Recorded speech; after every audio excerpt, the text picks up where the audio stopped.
Assalamualaikum warahmatullahi wabarakatuh, Bunda. Waalaikumsalam warahmatullahi wabarakatuh. Assalamualaikum Bang Zuma, Masya Allah. Waalaikumsalam warahmatullahi wabarakatuh. Akhirnya aku satu koma dengan Bang Zuma, Masya Allah. Bang Nasir. Bang Zuma. Nasir. Oke. Saya lagi belajar Bang nih. Saya lagi belajar juga dengan cara bernarasinya Bang Zuma ini. Yang saya pertanyakan kepada Abang Ciptaan tadi ini tentang kesatuan Yesus dan Bapa. Silakan Abang Zuma dilanjutkan. Iya, saya sempat dengar sih saudara kita ini Ciptaan Yesus membahas tentang Tuhan itu adalah satu kesatuan seperti Yesus, jasad, roh, dan jiwa. Nah, Yesus ini kan manusia yang memiliki jasad. Manusia yang memiliki jasad, memiliki roh, dan juga memiliki jiwa. Nah, sementara Bapa juga memiliki jasad ya. Bapa ini memiliki jasad ya. Ya, dia memiliki dia sebenarnya hakikatnya Allah itu Tuhan. Kalau itu mau disamadengankan sebenarnya itu sama dengan kita memiliki jasad, pikiran dan roh. Ya. Tetapi kemudian dari ketiga ini di dalam Elohim itu memiliki masing-masing memiliki kehidupan. Jadi Bapa yang bisa digambarkan pada manusia itu adalah jasad. Memiliki kehidupan tersendiri, firman yang dalam hal ini Yesus memiliki tersendiri yang kalau pada kita itu pikiran atau perkataan, dan roh memiliki kehidupan tersendiri. Dan tapi satu hakikat, ditandai satu hakikat bahwa kuasa dan tenaga yang mereka miliki itu satu, tujuan selalu satu, pikiran selalu satu, tidak pernah berubah, tidak pernah berbeda karena hakikatnya satu.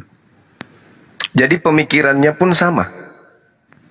Iya, pemikirannya satu, karena mereka satu hakikat.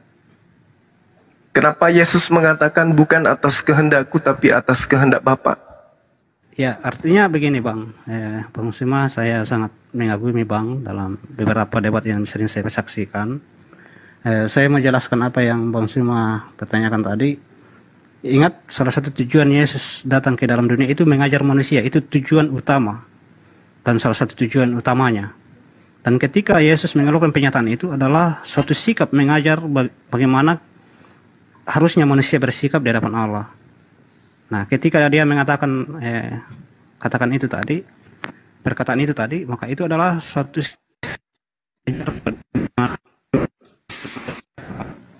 Elohim.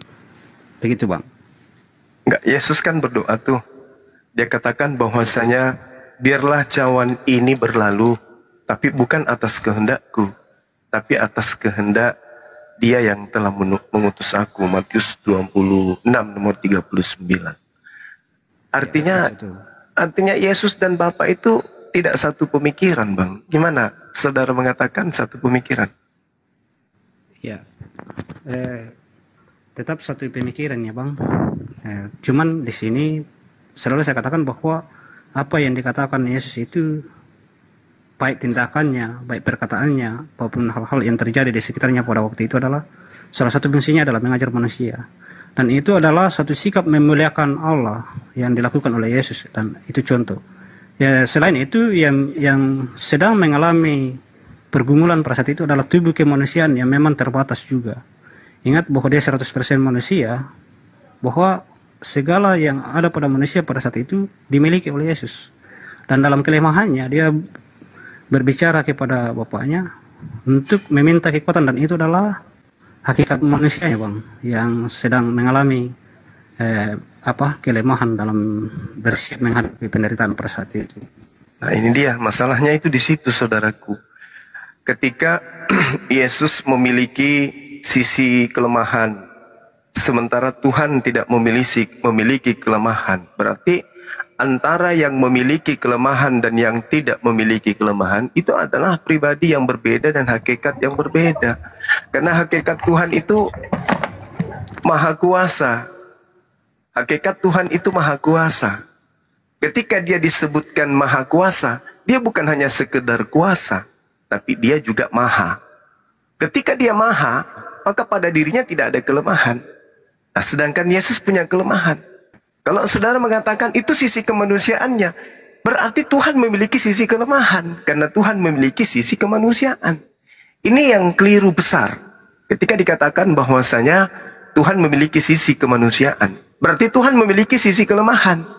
Mana kemahakuasaannya? Gugur. Karena Tuhan tidak maha kuasa lagi. Disebabkan karena Tuhan memiliki sisi kelemahan, yaitu kemanusiaan. Coba, gimana Anda menalar yang seperti ini? Ya, saya kira yang pertama memang kita harus menghargai juga bahwa tidak semua hal bisa kita pahami, karena yang kita bahas ini adalah pencipta. Membahas motor saja yang adalah bikinan kita sendiri agak kesulitan, Bang. Tetapi saya akan coba bahwa hakikat Yesus memang dua. Seperti Bang katakan tadi bahwa yang ada di dalamnya itu adalah hakikat ilahi, adalah Allah yang sejati yang tidak bisa dilihat oleh manusia. Kalau lihat manusia pasti binasa, langsung binasa, karena itu suci adanya. Makanya dia harus ketika datang menemui manusia itu harus dibalut dengan tubuh kemanusiaan supaya ada sisi manusianya yang bisa bertemu langsung dengan manusia pada saat itu. Nah, karena dia 100% juga manusia, maka tentu memang sisi kemanusiaannya itu lemah. Dan ketika Allah sanggup melakukan seperti itu, pertama untuk memahami agak sulit kita manusia karena memang kita ciptaan. Tetapi itulah adanya, itulah fakta yang terjadi bahwa sisi kemanusiaan Yesus itu mengalami kelemahan sehingga dia bisa tertidur, dia bisa lapar. Bang, suaranya kecil sekali, Bang. Mengalami penderitaan. Keras sedikit. Kecil ya, Bang. Jadi itulah sisi kemanusiaannya. Artinya memang satu hal juga yang perlu dipahami bahwa Allah Maha Adil. Ketika dia menjadi api, maka dia memiliki lidah api. Ketika dia bernusul dalam wujud awan, maka dia membentuk awan. Dia bisa ditiup oleh angin. Seperti juga ketika dia nusul jadi manusia, maka sisi kemanusiaannya ada, dan karena manusia kan lemah dan terbatas, sehingga ya keadilan Allah ikut pada apa yang terjadi pada manusia, Bang. Begitu. Gini, saudara, yang Anda paparkan ini adalah konsep yang Anda buat sendiri, lalu Anda memberikan satu pemahaman sendiri. Jadi Anda membuat karikatur tentang Tuhan. Ketika karikatur itu tidak masuk logika, maka Anda menabrak logika Anda sendiri. Anda yang membuatnya tidak masuk logika, lalu kemudian Anda mengatakan memang Tuhan ada aspek di mana logika kita tidak bisa menelaah itu. Itu Anda yang membuatnya sendiri. Padahal ketika kita berbicara mengenai Tuhan, kita sedang berbicara mengenai entitas tunggal yang absolut, yang bukan ciptaan. Tetapi sekarang Anda membuat karikatur Tuhan menciptakan dirinya menjadi manusia, mengadakan dirinya, mengambil rupa ciptaan, yaitu berupa manusia. Apa yang terjadi? Anda akan mengatakan, oh itu tidak bisa dilogikakan. Lah, Anda yang menciptakan itu sendiri. Padahal Tuhan sudah membatasi diri. Aku adalah Tuhan, tak ada yang sama seperti aku. Tidak ada yang serupa seperti aku. Yeremia 10 nomor 6. Tidak ada yang dibentuk setelahku, lalu menjadi Tuhan. Yesaya 43 nomor 10. Tapi itu semua ditabrak. Dikarenakan Anda kudu terlanjur cinta dengan dogma Tuhan menjadi Yesus. Nah, karena Yesus manusia, maka Anda membatasi ketuhanan itu dengan mengatakan kita tidak bisa kemudian melogikakan. Padahal pada prinsipnya Tuhan itu maha hadir. Bagi orang yang berakal, Tuhan itu maha hadir. Inna fi khalqis samawati wal ard wa ikhtilafil lail wan nahar la ayatil liulil albab. Sesungguhnya dalam penciptaan langit dan bumi dan bergantinya malam dengan siang, itu adalah pertanda kehadiran Tuhan bagi orang yang berakal. Siapa yang membuat kemudian terjadinya siang? Siapa yang membuat terjadinya malam? Siapa yang membuat bumi ini? Siapa yang membuat buah-buah keluar dari pucuk, dari batang? Siapa itu yang membuat? Manusia? Gak mungkin. Pemerintah? Gak mungkin. Itulah Tuhan. Dia maha hadir. Kalau Tuhan itu tidak hadir, lalu siapa yang menjaga alam semesta ini? Siapa yang menjaga kemudian kestabilan tubuh manusia? Siapa yang menjaga jantung kita? Siapa yang menjaga gigi kita yang tidak bertumbuh selayaknya rambut? Siapa yang menjaga usus kita? Rusuk kita tidak bertumbuh seperti kuku. Siapa yang menjaga itu? Manusia. Tidak mungkin. Itulah bukti Tuhan itu maha hadir. Berarti Tuhan memberikan kehadirannya hanya kepada orang-orang yang bisa menangkap sinyal, yaitu yang berakal. Nah, yang terjadi sekarang, saudara membuat karikatur. Anda membuat karikatur tentang Tuhan, jadi manusia. Habis itu ketika tidak masuk akal, Anda mengatakan, memang manusia tidak bisa kemudian memikirkan Tuhan. Anda yang membuatnya sendiri. Anda yang nabrak sendiri. Ya. Silakan. Artinya begini bang. Ketika saya mengatakan bahwa ada hal-hal pada Allah yang, kemisteriusan Allah yang tidak bisa kita pahami secara logika, itu ya memang sudah supra. Artinya sudah tidak mampu dijangkau oleh pikiran kita. Tetapi hal-hal yang bisa dilogikakan, saya kira itu tidak masalah. Dan saya kira untuk bayangan ini, saya ini menafsir daripada Yohanes 1 ayat 1 sampai 3 yang kami baca tadi bang. Tapi untuk bisa mengkaji dari peristiwa alam sekitar, karena kita juga percaya bahwa Allah menciptakan kejadian-kejadian, peristiwa di sekitar kita itu adalah salah satu juga untuk memberikan kita pengajaran tentang bagaimana hubungan kita dengan Dia. Ya, contoh salah satu ketika kita membuat mobil, lalu kita masuk ke dalam mobil itu kan yang kelihatan adalah mobilnya. Nah seperti itu juga Allah. Dan kita membaca kesaksian kitab suci, baik Taurat, Zabur, Injil, Quran, sejatinya bukan hanya manusia yang pernah dipakai Allah untuk nusul. Ketika Dia mau menemui manusia, Dia juga pernah memakai malaikat. Dia juga pernah memakai angin, cahaya, matahari, dan beberapa ciptaan lain yang tercatat dalam kitab-kitab suci ini. Masakan beberapa ciptaan lain ini bisa dipakai oleh Allah untuk menyusul manusia yang merupakan ciptaan paling mulia tidak layak. Saya tidak menafsir berdasarkan logika saya sendiri, tetapi apa yang saya jelaskan tadi itu berdasarkan Yohanes 1 ayat 1 sampai 3 yang kami sempat baca tadi bersama Mbak Rasya. Ya, begitu Bang. Ya, jadi gini. Sekali lagi saya katakan, Anda yang membuat karikatur itu sendiri. Anda kemudian yang menabraknya dengan logika. Kata siapa Tuhan itu kemudian tidak bisa masuk akal? Bisa. Yang penting kita menggunakan dalil akurat. Contoh misalnya dalam Al-Quran. Surah Qaf ayat 16. Bismillahirrahmanirrahim. Walaqad khalaqnal insan wa na'lamu ma tuwaswisu bihi nafsuh. Dan sungguh kami telah menciptakan manusia dan mengetahui apa yang dibisikkan oleh hatinya. Dan kami, kata Allah, wa nahnu aqrabu ilaihi min hablil warid. Kami lebih dekat kepadanya daripada urat lehernya. Pembuktiannya secara logika. Siapa yang mengatur denyut jantung kita ini? Siapa yang mengatur kemudian pertumbuhan gigi kita? Sampai gigi tertahan, tidak bertumbuh seperti rambut. Siapa yang menahan? Orang tua kita nggak mungkin. Pemerintah nggak mungkin. Sekolah, universitas, pemerintah nggak ada.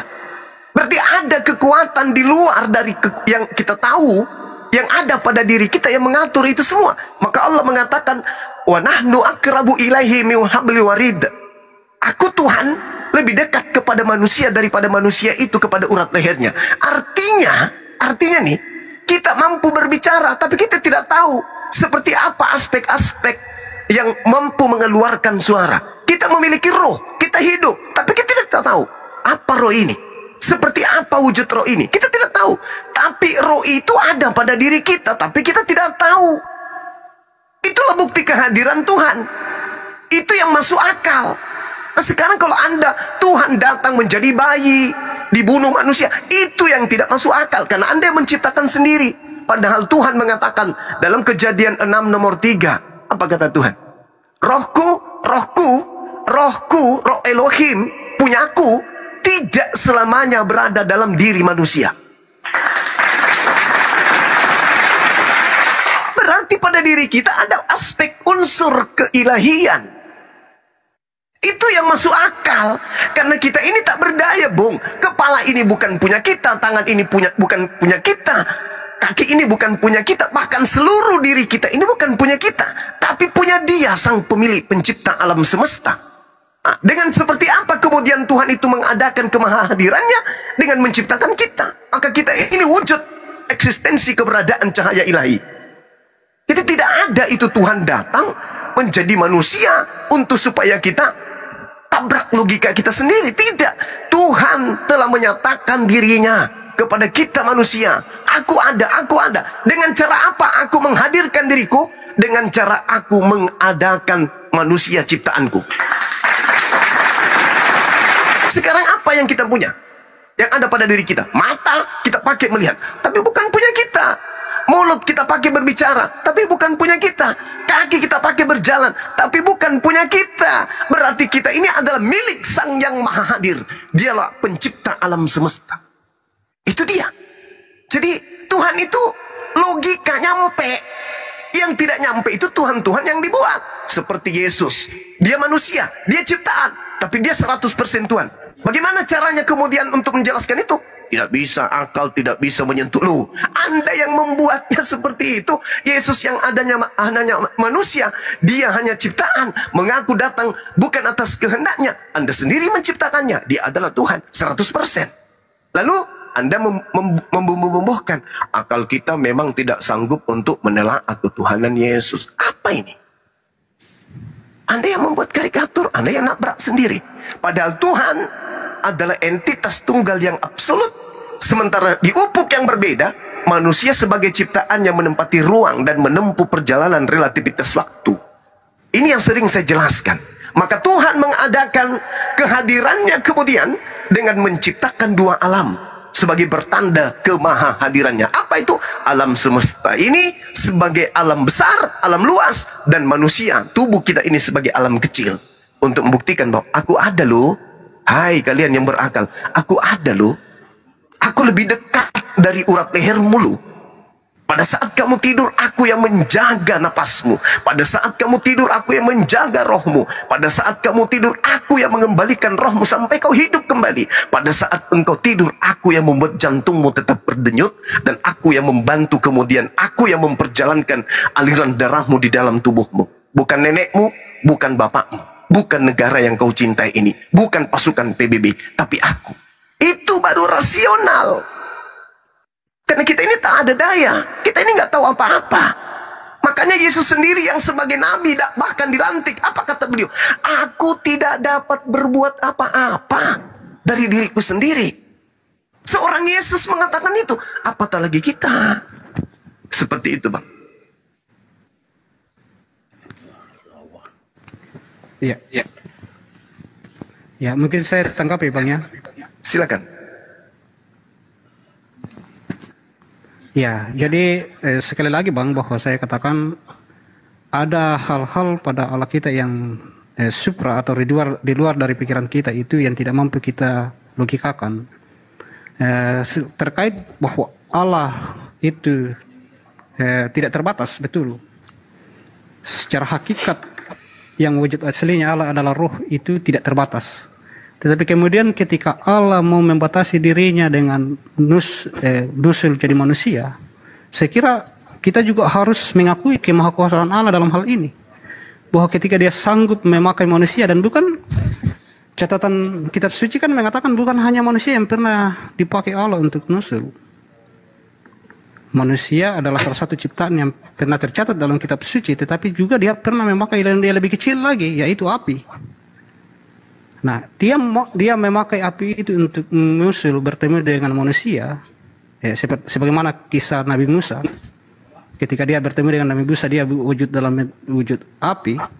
Itu kita harus memahami juga bahwa ini adalah kekuasaan Allah ketika dia mampu masuk ke dalam ciptaannya itu untuk nusul. Ya, jadi saya kira sudah fair lah bahwa memang Allah Maha Kuasa, dia Maha Hadir, tetapi dia juga mampu untuk mewujudkan diri dalam wujud ciptaannya, seperti yang dilakukan Yesus dalam tubuh kemanusiaannya. Jadi saya kira begitu, Bang.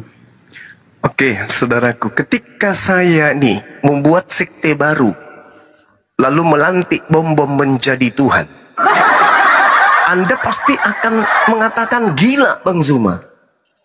Kenapa bisa Tuhan datang dalam wujud bom-bom? Saya mengatakan, ya akalmu memang tidak bisa menalar. Suka-suka Tuhan dong.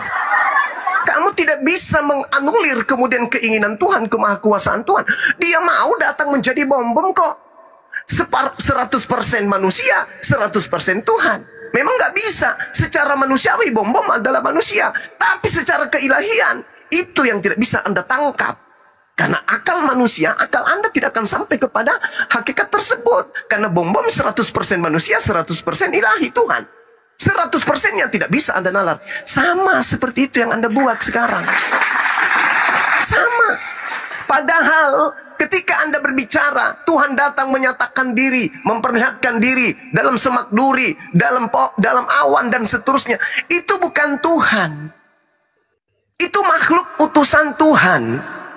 Makanya kemudian di dalam Al-Quran diterangkan, wa ma kana li basarin ayyukallimahullah illa wahya au miwara hijab au yursila rasulan. Tidak patut bagi manusia bahwa Allah akan berbicara langsung kepadanya. Nggak patut. Kecuali dengan perantaraan wahyu dari belakang tabir dengan mengutus malaikat. Ini yang dialami oleh para malaikat, oleh para nabi seperti Musa. Contoh, coba Anda lihat di dalam kisah para rasul untuk membuktikan kebenaran apa yang saya katakan. Baca nomor 35. Musa ini yang telah mereka tolak dengan mengatakan, siapa yang mengangkat engkau menjadi pemimpin dan hakim? Musa ini juga telah diutus oleh Allah sebagai pemimpin dan penyelamat oleh malaikat yang telah menampakkan dirinya kepada Musa dalam semak duri.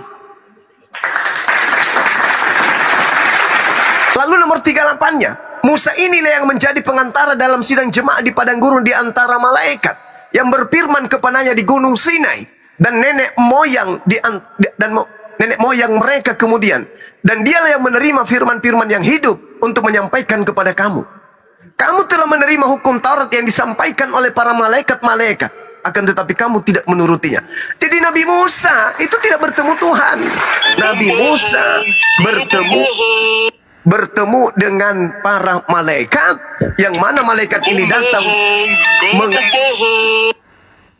yang mana para malaikat ini datang kepada Nabi Musa, datang kepada Abraham dengan mengaku sebagai Tuhan. Makanya Yesus mengatakan di dalam Yohanes 10 nomor 34, 35, 36, ketika dia mau dilempari batu karena menyamakan dirinya dengan Tuhan, apa kata Yesus? Bukankah di dalam kitab Taurat kalian tertulis, siapapun yang diserahi tugas untuk menyampaikan firman, maka dia adalah Allah. Dan keputusan apa yang tertulis dalam hukum Taurat, dalam hukum Tuhan, ketetapan Tuhan tidak bisa dibatalkan. Maka aku datang mengaku sebagai Allah. Aku datang mengaku sebagai Tuhan. Aku datang mengaku sebagai pencipta. Kenapa? Karena aku sedang menyampaikan firman. Yesus mengatakan itu. Yohanes 12:49. Aku tidak berkata-kata dari diriku sendiri. Apa yang aku katakan adalah apa yang diperintahkan oleh Bapa untuk aku katakan dan aku sampaikan. Nomor 50-nya. Dan firman Tuhan yang kusampaikan itu adalah hidup yang kekal. Jadi, jelas kan? Bahwa bukan Tuhan yang datang dalam rupa api, dalam rupa semak duri, dalam malaikat, bukan. Tapi Tuhan menyatakan dirinya kepada utusannya melalui perantaraan malaikat, melalui perantaraan mimpi, tabir, melalui wahyu dan seterusnya. Itu 3 unsur yang digunakan oleh Tuhan untuk berbicara kepada para utusannya, termasuk kepada Yesus. Demikian. Ya. Masya Allah. Saya langsung tanggapi ya Bang ya. Silakan. Ya, bukan kita melantik Bang. Ketika kita mengatakan bahwa Yesus adalah Tuhan, bukan kita atas asumsi sendiri atau atas pelantikan sendiri sebagai manusia, tetapi itu kesaksian kitab suci yang mengatakan bahwa Yesus adalah Tuhan. Saya akan baca dalilnya. Mungkin Abang bisa buka. Keraskan sedikit suaranya Bang Ciptaan, kecil kali suaranya. Ya, mungkin ya. Mungkin Abang bisa buka Lukas 17 ayat 17. Kita mulai dari ayat 11 sampai Bang Banaspati. Bisa Bang ya, saya bacakan Bang ya. Silakan. Ya. Dalam perjalanannya ke Yerusalem, Yesus menyusur perbatasan Samaria dan Galilea. Ketika ia memasuki suatu desa, datanglah 10 orang berpenyakit kulit yang menajiskan menemuinya. Mereka berdiri agak jauh dan berteriak, "Yesus, Guru, kasihanilah kami." Ia memandang mereka dan berkata, "Pergilah, perlihatkanlah dirimu kepada imam-imam." Sementara mereka di tengah jalan, mereka menjadi tahir. Salah seorang dari mereka, ketika melihat bahwa ia telah sembuh, kembali sambil memuliakan Allah dengan suara nyaring. Lalu sujud di depan kaki Yesus dan mengucap syukur kepadanya. Orang itu orang Samaria. Yesus berkata, "Bukankah ke-10 orang tadi semuanya telah menjadi tahir? Di manakah yang 9 orang itu? Tidak adakah di antara mereka yang kembali untuk memuliakan Allah?" Ya, mungkin dikunci di sini, Bang. Tidak adakah di antara mereka yang kembali untuk memuliakan Allah selain orang asing ini? Ia berkata kepada orang itu, "Berdirilah dan pergilah, imanmu telah menyelamatkan engkau." Ya, saya jelaskan ayat ini, Bang. Yang pertama, bahwa manusia siapa yang bisa menyembuhkan sekaligus 10 orang kusta hanya dengan menyuruh pergi, memperlihatkan dirinya kepada imam-imam, yang kemudian sembuh di tengah jalan dan satu di antara mereka itu kembali dan sujud di kaki Yesus menyembah Yesus. Lalu kemudian Yesus mengatakan kepada dia, "Di manakah yang 9 orang? Tidak adakah di antara mereka yang kembali untuk memuliakan Allah?" Kalau Allah yang disebut Yesus di sini adalah Allah yang seperti Bang Suma tadi katakan, Allah Maha Hadir, kenapa mesti kembali ke depan Yesus sujud untuk menyembah Allah? Tidak akan cukup di tengah jalan mereka memuliakan Allah. Tetapi karena yang dimaksud Allah di sini adalah dirinya sendiri, sehingga dia mengatakan tidak adakah mereka kembali untuk memuliakan Allah. Allah di sini yang disebut adalah dirinya sendiri. Dan satu orang itu sudah mempraktikkan dia sujud di kakinya dan mengucap syukur kepadanya. Jadi ini menunjukkan bahwa ini adalah salah satu dan dari sekian banyak ayat yang kita ambil sebagai kesimpulan bahwa Yesus adalah Allah. Selain Yohanes 1 ayat 1 sampai 3 yang kami baca tadi.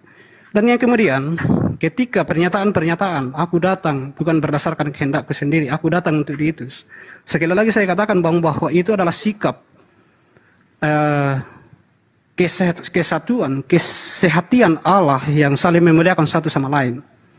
Dan itu adalah kemanusiaan Yesus yang memuliakan Bapa. Satu tujuannya adalah untuk mengajari manusia bagaimana bersikap, bagaimana memuliakan Allah di dalam kehidupan manusia itu. Jadi ketika Yesus bersikap seperti itu adalah satu contoh yang diberikan atau teladan yang diberikan kepada manusia, dan juga suatu sikap bagaimana membuktikan bahwa di dalam ketritunggalan Allah itu saling memuliakan antara satu dengan yang lain. Ya itu, Bang, terima kasih. Oke, saya ingat 2-3 tahun yang lalu saya balik ya ke kampung ya, di Palopo, tepatnya di Desa Poreang. Mungkin keluarga saya lagi dengarin. Di situ ada orang yang sakit keras, udah keluar masuk rumah sakit, kemudian tidak ditemukan penyakitnya. Saya kebetulan ada pada saat itu. Secara iseng-iseng, ketika mendengarkan ada yang sakit, saya masuk ke rumah itu. Saya melihat orang ini kemudian kerasukan roh jahat. Alhasil, saya hanya melangkahi. Saya suruh keluarganya tolong baringkan anaknya, dibaringkan ibu ini. Kemudian saya langkahi. Alhamdulillah, seketika itu juga dia siuman sadar, dan iblis yang bercongol di dalam tubuhnya itu seketika keluar. Sembuh sampai hari ini, karena saya masih berkomunikasi dengan beliau. Sembuh. Lalu dia kemudian menangis, mencium telapak kaki saya. Sampai saya mengatakan, jangan, tidak boleh, tidak boleh. Ya Allah, katanya, ya Allah, terima kasih ya Rabb, terima kasih ya Allah, terima kasih ya Allah. Tapi orang waras tidak menganggap saya yang Allah. Orang yang sehat otaknya tidak menganggap Bang Suma seketika itu melihat Bang Suma menyembuhkan orang. Tidak menganggap Suma ini adalah Allah. Karena pasiennya meneriak memanggil Allah.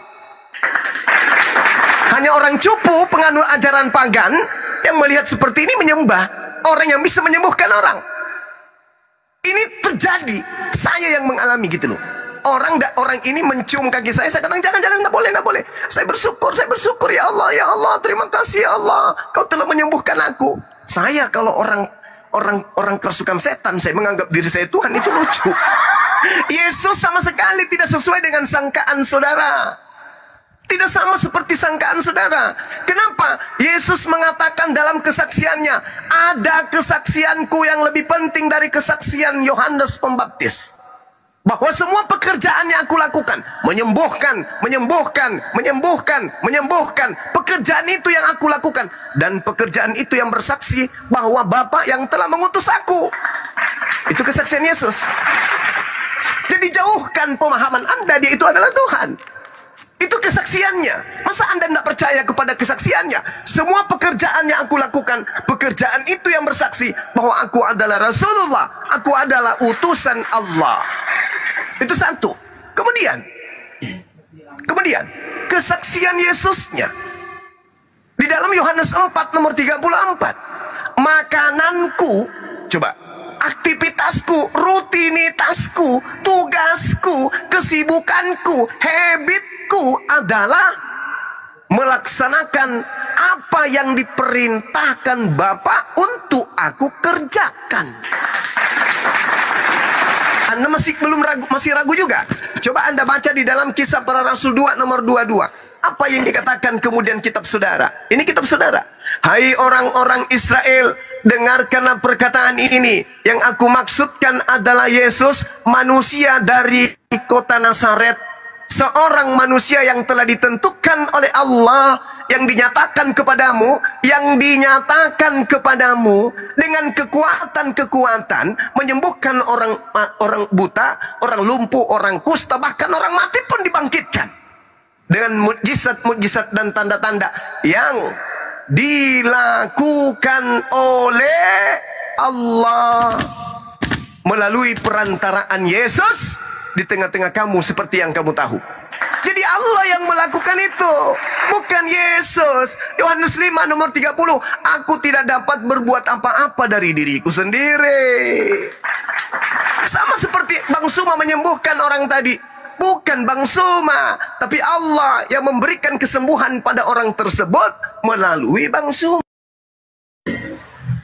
Bukan aku hanya perantara. Itu yang perlu mungkin untuk dipahami lebih jauh. Bahwa Yesus itu mustahil adalah Tuhan. Karena dia adalah makhluk manusia, ciptaan Tuhan yang disucikan sebagai pertanda kepada Bani Israel. Dia mampu membangkitkan orang mati biiznillah, dengan izin Allah. Dia membangkitkan orang mati, orang lumpuh berjalan, orang buta melihat. Bahkan kemudian air jadi anggur, kusta sembuh, bla bla bla bla bla bla bla bla. Semua itu Allah yang melakukan. Mana dalilnya? Kisah Para Rasul 2 nomor 22. Kita jangan jauh-jauh dari dalil. Demikian.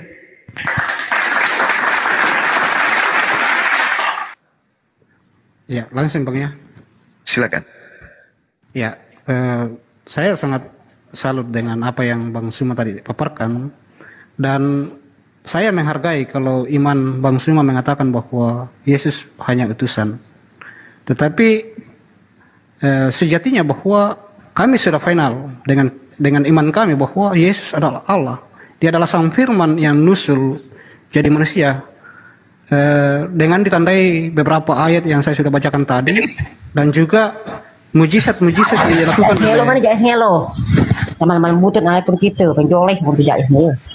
Ya, bagaimana? Ya, mujizat-mujizat yang dilakukan oleh Yesus sendiri ketika berada di tengah-tengah dunia ini, dan bahkan puncak daripada pernyataannya bahwa dia adalah Allah adalah ketika dia bangkit dari antara orang mati. Dan lebih daripada itu Bang Suma, yang perlu untuk kami tegaskan sehingga kami berkesimpulan dengan final bahwa Yesus adalah Allah, bahwa ketika kita mengkaji tujuan dia datang, maka kita akan menemukan betapa pentingnya Allah harus datang nusul jadi manusia. Ya. Tapi ini kita akan, kalau kita setuju, kita bahas di dalam bagian-bagian tujuan daripada kenapa Yesus datang. Ya, mungkin kita akan melangkah, tetapi kita topik sekarang Yesus adalah Allah. Ya, itu pernyataan saya, Bang. Oke, baik. Jadi kalau sudah final, saya kasihan, saya khawatir sama saudara. Khawatir saya. Pertama, dalil di dalam kitab saudara sendiri yang mengatakan tidak ada seorang pun yang pernah melihat Allah. Tetapi anak tunggal yang ada di pangkuan Bapa, dialah yang menerangkan, menjelaskan, mentafsirkan tentang Allah itu kayak apa. Nah, Yesus menjelaskan Bapa itu kayak mana? Adakah Yesus menyentuh kalau Bapa itu adalah dirinya sendiri? Tak ada. Sementara yang berhak menjelaskan tentang Allah adalah Yesus. Menurut siapa? Menurut Yohanes 1:18. Yang punya wewenang, yang punya kapasitas, yang punya kemudian kredibel untuk menjelaskan siapa Allah dan siapa Yesus adalah Yesus itu sendiri. Siapa aku ini? Aku adalah Mesias.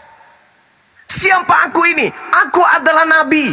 Aku adalah utusan Tuhan. Itu pengakuan Yesus. Coba Anda lihat di dalam Yohanes 14:31. Dunia harus tahu, Anda harus tahu, saya harus tahu, mereka harus tahu, kita harus tahu, semuanya harus tahu bahwa aku Yesus selalu mengasihi Bapa dan aku senantiasa melakukan segala perintah yang diperintahkan oleh Bapa kepadaku. Berarti aku ini siapa? Aku ini adalah hamba Tuhan yang senantiasa taat patuh untuk menjalankan segala perintah dan ketetapan Tuhanku kepadaku. Yesus seorang Muslim. Dunia harus tahu, kata dia. Berarti Anda harus tahu. Di mana Yesus mengatakan dunia harus tahu aku adalah Tuhan? Tak ada. Yesus mengatakan dunia harus tahu bahwa aku mengasihi Bapa, bahwa aku senantiasa melakukan apa yang diperintahkan Bapa kepadaku. Berarti aku bukan Tuhan. Aku pesuruh. Aku office boy. Apa yang diperintahkan atasan itu yang aku lakukan. Mana mungkin aku Tuhan sekaligus aku adalah suruhan? Itu mustahil. Nah, endingnya di sini. Ketika Anda mengatakan Yesus itu adalah Tuhan, maka terjawab sudah, siapakah penyesat itu? Bukankah dia yang pergi ke seluruh dunia yang tidak mengaku bahwa Yesus datang sebagai manusia? Anda baca di dalam 2 Yohanes 1:7. Saya kasih clue-nya, Bung. Saya kasih clue-nya. Bilangan 23:19. Tuhan bukan manusia dan bukan anak manusia. Hosea 11:9. Tuhan pencipta alam semesta, bukan manusia. Yesaya 43:10. Tuhan tidak pernah dibentuk menjadi manusia. Yesaya 45:5, 6. Yesaya 46:5. Tidak ada Tuhan selain aku. Tidak ada Tuhan yang ada di luar aku. Tidak ada Tuhan daripada yang ada di sampingku, di depanku, di kiriku, di kananku. Akulah Tuhan. Tak ada yang lain. Lalu kemudian yang Tuhan yang telah mengikrarkan diri, menyatakan diri, mengangkat saksi bahwa tidak ada Tuhan yang dibentuk manusia. Tidak ada. Yesaya 43:10. Tidak ada Tuhan yang dibentuk menjadi manusia. Engkaulah saksi-saksiku. Tidak ada Tuhan yang dibentuk sebelum aku, dan tidak ada Tuhan yang dibentuk menjadi daging setelahku. Itu kata dalam Bibelnya orang Yahudi, Perjanjian Lama. Kemudian 2 Yohanes 1:7. Sebab banyak penyesat telah muncul dan pergi ke seluruh dunia yang tidak mengaku Yesus datang sebagai manusia. Itulah penyesat, pembohong, penipu, dan itulah antikristus alias Dajjal. Jadi kalau Anda mengatakan endingnya kami adalah Yesus itu Tuhan, terima kasih. Berarti Anda memang betul-betul adalah antikristus, adalah Dajjal, Anda adalah penyesat. Hari ini Anda mengatakan Yesus itu manusia karena dia 100% manusia. Begitu hari Minggu ke gereja, ternyata itu bullshit. Anda justru mempertuhankan dia. Berarti mulut Anda mengatakan dia 100% manusia, tapi iman Anda, kepercayaan Anda, keyakinan Anda, dan praktek rutinitas agama Anda, Yesus itu adalah Tuhan. Berarti Anda pembohong. Lain di mulut, lain di praktek. Penipu, pendusta, penyesat itu lain di mulutnya, lain di teori, lain di praktek. Anda mengatakan Yesus 100% manusia, tapi prakteknya Yesus adalah 100% Tuhan. Berarti Anda adalah planos, Anda adalah penyesat. Silakan, tak ada hak saya untuk melarang itu. Itu adalah hak Anda untuk menerima bahwa Anda adalah antikristus, Anda adalah penyesat itu sendiri. Demikian. Saya jawab ya. Silakan. Saya jawab. Baik Bang. Jadi saya tidak akan mempersalahkan Bang Zuma kalau menjustis kami adalah penyesat atau antikris. Tetapi sekali lagi bahwa fakta-fakta baik secara nyata maupun secara kesaksian kitab suci yang membuat kami selalu final bahwa Yesus itu adalah Allah. Dan memang secara perkataan sendiri dengan eksplisit atau tertulis, Tuhan Yesus tidak pernah mengatakan bahwa aku adalah Mesias. Tetapi bukan berarti bahwa dia tidak pernah mengatakan bahwa dia adalah Allah. Saya kira saya sudah sebutkan tadi satu ayat di dalam Lukas 17 ayat 19 khususnya. Di situ Yesus menyebut dirinya Allah secara langsung. Ya walaupun dia tidak mengatakan bahwa aku Allah secara eksplisit seperti itu, tapi dia mengatakan tidak adakah yang kembali menyembah Allah, dan ya Allah yang dikatakan di situ adalah dirinya sendiri. Nah, memang tidak ada secara kesaksian pribadi, tetapi kesaksian orang lain yang dalam hal ini salah satu yang berkesaksian bahwa Yesus itu adalah Allah, yaitu malaikat. Ketika malaikat menemui Bunda Maria untuk yang mau dipakai sebagai kendaraannya untuk datang ke dalam dunia, mengatakan kepadanya bahwa engkau akan melahirkan seorang anak laki-laki dan engkau harus menamai dia Yesus. Ya. Di sini dia akan mengatakan bahwa Immanuel, engkau harus menamakan dia Immanuel, yang artinya Allah beserta kita. Artinya Allah beserta kita berarti Allah itu hadir di tengah-tengah manusia. Ya, itu yang pertama. Hal kesaksian yang berikut, kenapa kami katakan bahwa kami final mengatakan bahwa Yesus itu adalah Allah? Bahwa ketika dalam keimanan kami ini sekarang, dalam keimanan yang sekarang ini kami mengimani bahwa Yesus adalah Allah, dan kami berdoa apakah terhadap orang sakit atau terhadap orang yang mengalami pergumulan, mereka mengalami kepulihan, mereka bisa sembuh. Ketika satu iman itu salah, seperti yang Bang Zuma katakan tadi, sesat, tentu Allah Maha Kuasa untuk melarang kita terbuai di dalam kesesatan. Contoh ketika kami mengimani bahwa Yesus itu adalah Allah, lalu kami mendoakan orang sakit, kami mendoakan orang lumpuh, kami mau mendoakan orang bergumul, tentu Allah tidak akan mengizinkan kesembuhan bagi orang itu, supaya kami jangan hidup dalam kesesatan. Kita percaya bahwa Allah adalah Maha Kasih. Dia akan menuntut umatnya ketika dia berada dalam suatu jalur yang salah. Tetapi sampai hari ini Bang Zuma, kesaksian mengatakan bahwa orang-orang yang percaya kepada Yesus berdoa, ketika berdoa kepada orang sakit, kepada orang lumpuh atau kepada orang yang bergumul, mereka bisa lepas. Itu menunjukkan bahwa sejatinya Yesus adalah Allah. Ya, itu kesimpulannya, Bang. Oke. Saya akan membuktikan poin-poin bahwa pengakuan Anda mengatakan diri Anda itu adalah antikris, itu akan saya buktikan. Anda mengatakan dia Tuhan, kan? Sementara antikris itu, antikristus itu adalah yang noise.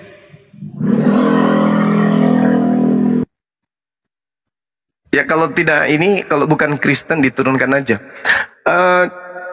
Di dalam Matius 7, kalau Anda bangga Anda bisa menyembuhkan, Anda bangga bisa mengusir setan, kebetulan saja antikristus itu mampu melakukan hal itu menurut Yesus.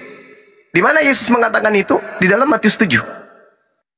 Bukan setiap orang yang berseru kepadaku Tuhan, Tuhan, kurios, kurios, akan masuk ke dalam kerajaan surga, melainkan dia yang melakukan kehendak Bapakku yang ada di surga. Pada hari terakhir banyak orang akan berseru kepadaku, Tuhan, Tuhan. Nih termasuk Anda nih. Bukankah kami bernubuat demi namamu, mengusir setan demi namamu, dan mengadakan banyak mukjizat demi namamu juga? Ini kena kepada Anda nih. Anda mengusir setan, Anda bermukjizat, bahkan meramal pun Anda bisa. Apakah kata Yesus? Pada waktu itulah aku akan berterus terang kepada mereka, kepada Anda ya maksudnya, dan berkata kepada Kristen, aku tidak mengenal kamu, kamu sekalian adalah pembuat kejahatan, enyahlah daripadaku, kamu sekalian adalah pembuat kejahatan. silakan Anda bangga. Menyembuhkan orang lumpuh. Bahkan kalau Anda mampu menghidupkan orang mati pun silakan aja. Tapi hati-hati, tunggu. Anda akan diusir oleh Yesus. Pada waktu itulah aku akan berterus terang kepada mereka dan berkata, aku tidak pernah mengenal kamu. Kalian semua adalah pembuat kejahatan. Enyahlah daripada aku. Kalian semua adalah pembuat kejahatan. Ini kalau bukan Anda yang diusir Yesus, lalu siapa lagi? Kan tadi saya katakan Anda antikristus, penyesat.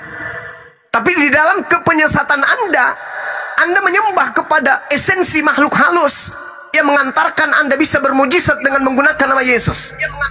Lalu kemudian Yesusnya di hari kemudian, di hari nanti, pada waktu itulah aku akan berterus terang, Anda diusir. Kecuali Anda ingin menunjukkan kepada saya bahwa ada orang selain Kristen yang memanggil Yesus Tuhan, ada orang di luar Kristen yang bernubuat mengusir setan dan bermujizat selain daripada Kristen. Coba Anda tunjukkan siapa orangnya. Ayat berapa tadi, Bang? Ayat berapa? Matius 7 nomor 21 sampai 23. Matius 7. Lagi dulu, Bang. Itu saya cari dulu. Saya baca dulu. Iya. Jadi memang angkatan jahat menurut Yesus itu, ketika Yesus berkata dalam Matius 21 nomor 8, waspadalah kepada penyesat yang datang kepadamu. Penyesat ini kemudian memakai namaku. Bahkan kalau Anda jeli melihat di dalam Matius 24 nomor 23, 24, 25, 26, penyesat-penyesat itu mampu bermujizat.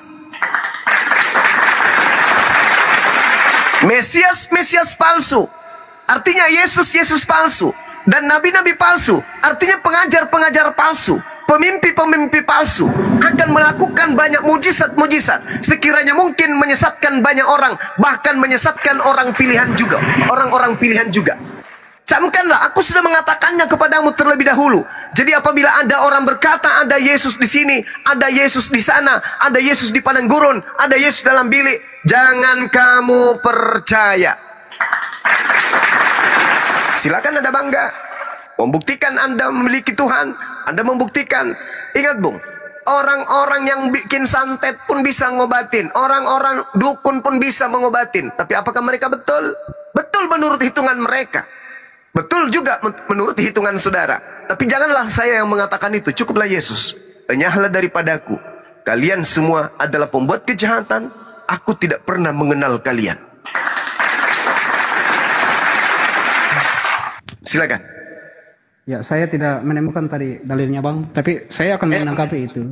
Matius 7 nomor 21 sampai nomor 23. Silakan, saya tunggu. 21 sampai 23 ya. Iya. Bukan setiap orang yang berseru. Ya, saya mau baca dari ayat 18 dulu ya. Tidak mungkin pohon yang baik menghasilkan dua yang baik, ataupun pohon yang tidak baik menghasilkan dua yang tidak baik. Setiap pohon yang tidak menghasilkan buah yang baik akan ditebang dan dibuang ke dalam api. Jadi dari buahnya lah kamu akan mengenal mereka. Bukan setiap orang yang berseru kepada aku Tuhan, Tuhan akan masuk ke dalam kerajaan surga, melainkan orang yang melakukan kehendak Bapakku yang di surga. Pada hari terakhir banyak akan datang berseru kepada aku, Tuhan, Tuhan, bukankah kami berbuat demi namamu dan mengadakan banyak mujizat demi namamu juga? Pada waktu itu itulah aku akan berterus terang kepada mereka dan berkata, aku tidak pernah mengenal kamu, hanyalah daripada hadapanku, hai kamu yang melanggar perintah Allah. Ya, saya akan tanggapi ini, Bang. Yang pertama, bahwa ketika yang dimaksud ini adalah hanya sekedar penyembuhan, keseluruhan penyembuhan yang dilakukan oleh orang-orang percaya kepadanya, itu kita keliru, Bang. Karena yang dimaksud di sini adalah orang-orang yang hanya mengejar mujizat kesembuhan saja. Jadi mereka percaya kepada Yesus karena mau sembuh, mau mendapat mujizat, mau mampu melakukan mujizat. Nah itu Tuhan Yesus mengatakan bahwa aku tidak akan mengakui engkau di hadapan Bapakku nanti. Ya, artinya ini adalah kaitannya dengan bagaimana pengikut dia itu tulus dalam iman kepadanya, bukan karena mengejar kekayaan, bukan karena mengejar mujizat, atau ketika dia sakit bukan karena hanya sekedar sembuh sehingga dia mau beriman kepada Yesus, tapi dia beriman kepada Yesus karena dia betul-betul iman bahwa dia adalah Allah, dia mengasihi dia. Manusia si Yesus. Jadi yang dimaksud di sini apa yang dikatakan tadi, berseru ke Tuhan, bukan orang yang berseru kepada Tuhan yang akan masuk ke dalam kerajaan surga. Yang dimaksud adalah hanya berseru karena motivasi yang kepentingan dirinya sendiri, bukan untuk tujuan memuliakan Allah, bukan tujuannya berseru kepadanya karena memuliakan Allah, tetapi mau mencari keuntungan atas dirinya sendiri. Nah, itu yang pertama. Sekaitan dengan yang Bang Suma tadi pernah jelaskan bahwa dia datang dengan tidak mengakui keunggulannya sebagai Allah. Ya, saya kira mari kita melihat peristiwa yang terjadi di sekitar kita, Bang. Ketika seorang ayah menyuruh seorang anaknya ke suatu perusahaan yang dimiliki oleh suatu keluarga itu. Lalu si anak itu ketika berbicara kepada karyawan-karyawan yang ada di perusahaan ini, dia mengatakan, aku datang mewakili bapakku dan segala kehendaknya aku dilimpahkan kepadaku. Ini menunjukkan bahwa sang anak itu bukan bagian daripada keluarga yang bapak yang mengutusnya itu. Ya, sama juga dengan Yesus, bahwa ketika dia datang mengatakan bukan atas kuasaku sendiri, bukan atas kemampuanku, tetapi kehendak Bapakku, itu bukan berarti bahwa Yesus bukan Allah itu sendiri. Ya, bukan dari keluarga kerajaan Allah, tetapi dia adalah Allah itu sendiri. Ia adalah firman yang menyusul menjadi manusia, datang untuk ada tujuan. Makanya saya katakan ini akan lebih jelas lagi ketika kita mau melangkah masuk, mengapa Allah harus nusul jadi manusia. Karena ada beberapa alasan yang sangat-sangat urgent bagi manusia itu sendiri. Itu kan bagi Allah, tapi bagi manusia. Sehingga Allah itu harus datang. Lalu apakah Allah sebaik itu? Ya memang itulah. Kenapa dikatakan Allah Maha Kasih? Ya mahanya itu karena manusia hanya ciptaan, dia rela datang mengambil wujudnya untuk menyatakan kasihnya itu. Makanya kalau apalagi yang di atas kasih, kalau seorang presiden mau menjadi mau bergaul dengan orang-orang yang ada di pemukiman kumuh, itu masih biasa-biasa, Bang, karena sesama manusia. Tetapi kalau sang pencipta yang nusul bergaul dengan manusia, itu baru namanya Maha Kasih. Ya, saya kira itu, Bang. Oke. Ya, sekali lagi saya katakan Anda membuat karikatur itu sendiri. Jadi semuanya tidak rasional kemudian. Tadi Anda mengakal-akali tentang Matius 7, tapi tidak apa-apa. Itu hak Anda untuk berbicara. Tapi tolong setelah ini Anda renungkan baik-baik. Anda pelajari baik-baik Bible itu. Dan Anda renungkan baik-baik. Apakah Tuhan... Ini kita TikTok aja dulu. Saya jelaskan dulu, Bang. Kenapa saya katakan mengacu pada niat orang itu dalam menyebut Tuhan, karena di ayat sebelumnya, makanya saya baca ayat sebelumnya itu mengatakan buah yang baik akan menghasilkan buah yang pohon yang baik akan menghasilkan buah yang baik. Artinya niat yang baik di dalam diri orang itu dalam menyebut Yesus yang menjadi dasar orang itu diterima. Ya, oh enggak, salah. Di situ diterangkan Anda sendiri telah membacanya. Dari buahnya engkau mengenal mereka, dari ajarannya. Bukan setiap orang yang memanggil aku kurios akan masuk ke dalam kerajaan surga. Ini poinnya nih. Melainkan dia yang melakukan kehendak Bapakku yang ada di surga. Itu poinnya. Sekarang Anda menyembah Yesus atas kehendak siapa? Jujur. Kali ini saya minta Anda jujur. Anda menyembah Yesus atas kehendak siapa? Kehendak Bapa. Tunjukkan dalilnya. Ya, nanti saya cari dalilnya ya. Ya, silakan saya akan cari dalil. Anda melakukan satu prosesi keagamaan menyembah Yesus tanpa tahu perintahnya. Di usia saudara yang sekarang ini menerima ajaran nyembah Yesus selama 2000 tahun nyembah Yesus, Kristen itu tak ada perintah rupanya. Sampai-sampai dalil yang lain Anda hafal, tapi dalil yang sangat fundamental, pondasi daripada keselamatan Anda nggak ada. Melainkan dia yang melakukan kehendak Bapakku yang ada di surga. Mana kehendak Bapak agar manusia menyembah kepada Yesus? Harus ada dong. Sebagaimana Bapa mengatakan kehendaknya. Jangan ada ilah lain di hadapanku. Aku adalah ilah yang pencemburu. Hanya kepadaku sajalah engkau berbakti dan seterusnya.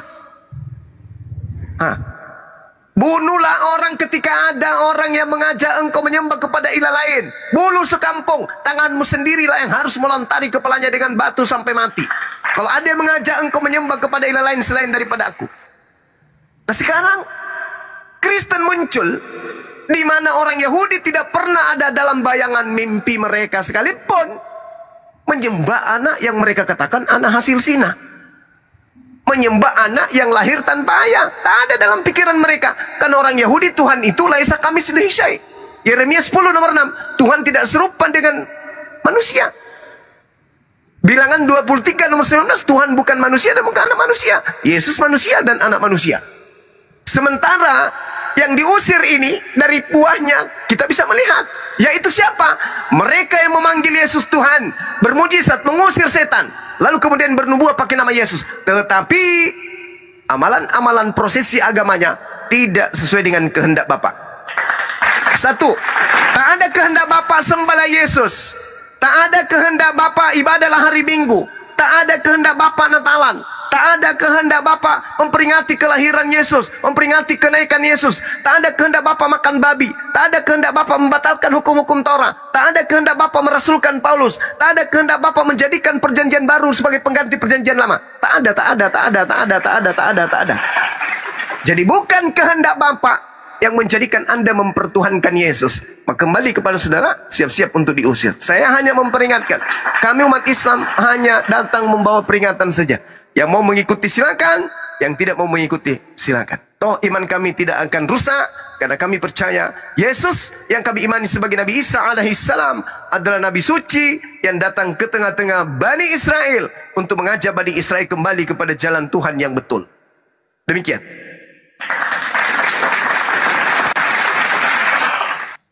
Ya baik Bang, saya akan menjawab ya Bang. Silakan. Ya. Kalau di ayat tadi mengatakan yaitu melakukan kehendak Bapa ya. Suaranya Bang, dikit suaranya Bang. Kecil. Ya, kalau dalam Matius 7 tadi di situ Tuhan Yesus mengatakan yaitu mereka yang melakukan kehendak Bapa. Ya. Artinya melainkan mereka yang melakukan kehendak Bapa ya Bang.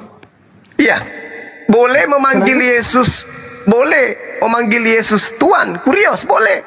Boleh bermujizat pakai namanya, boleh. Bernubuah, boleh. Karena murid-muridnya juga melakukan hal yang sama. Tapi harus berlandaskan kepada kehendak Bapa. Ya, dan apakah kehendak Bapa itu yang sesungguhnya? Ya, itu Bang Suma pertanyakan tadi ya Bang. Ya. Jadi apakah kehendak Bapa? Perjanjian Lama. Yohanes 6 ayat 40. Oke, percaya. 40. Silakan.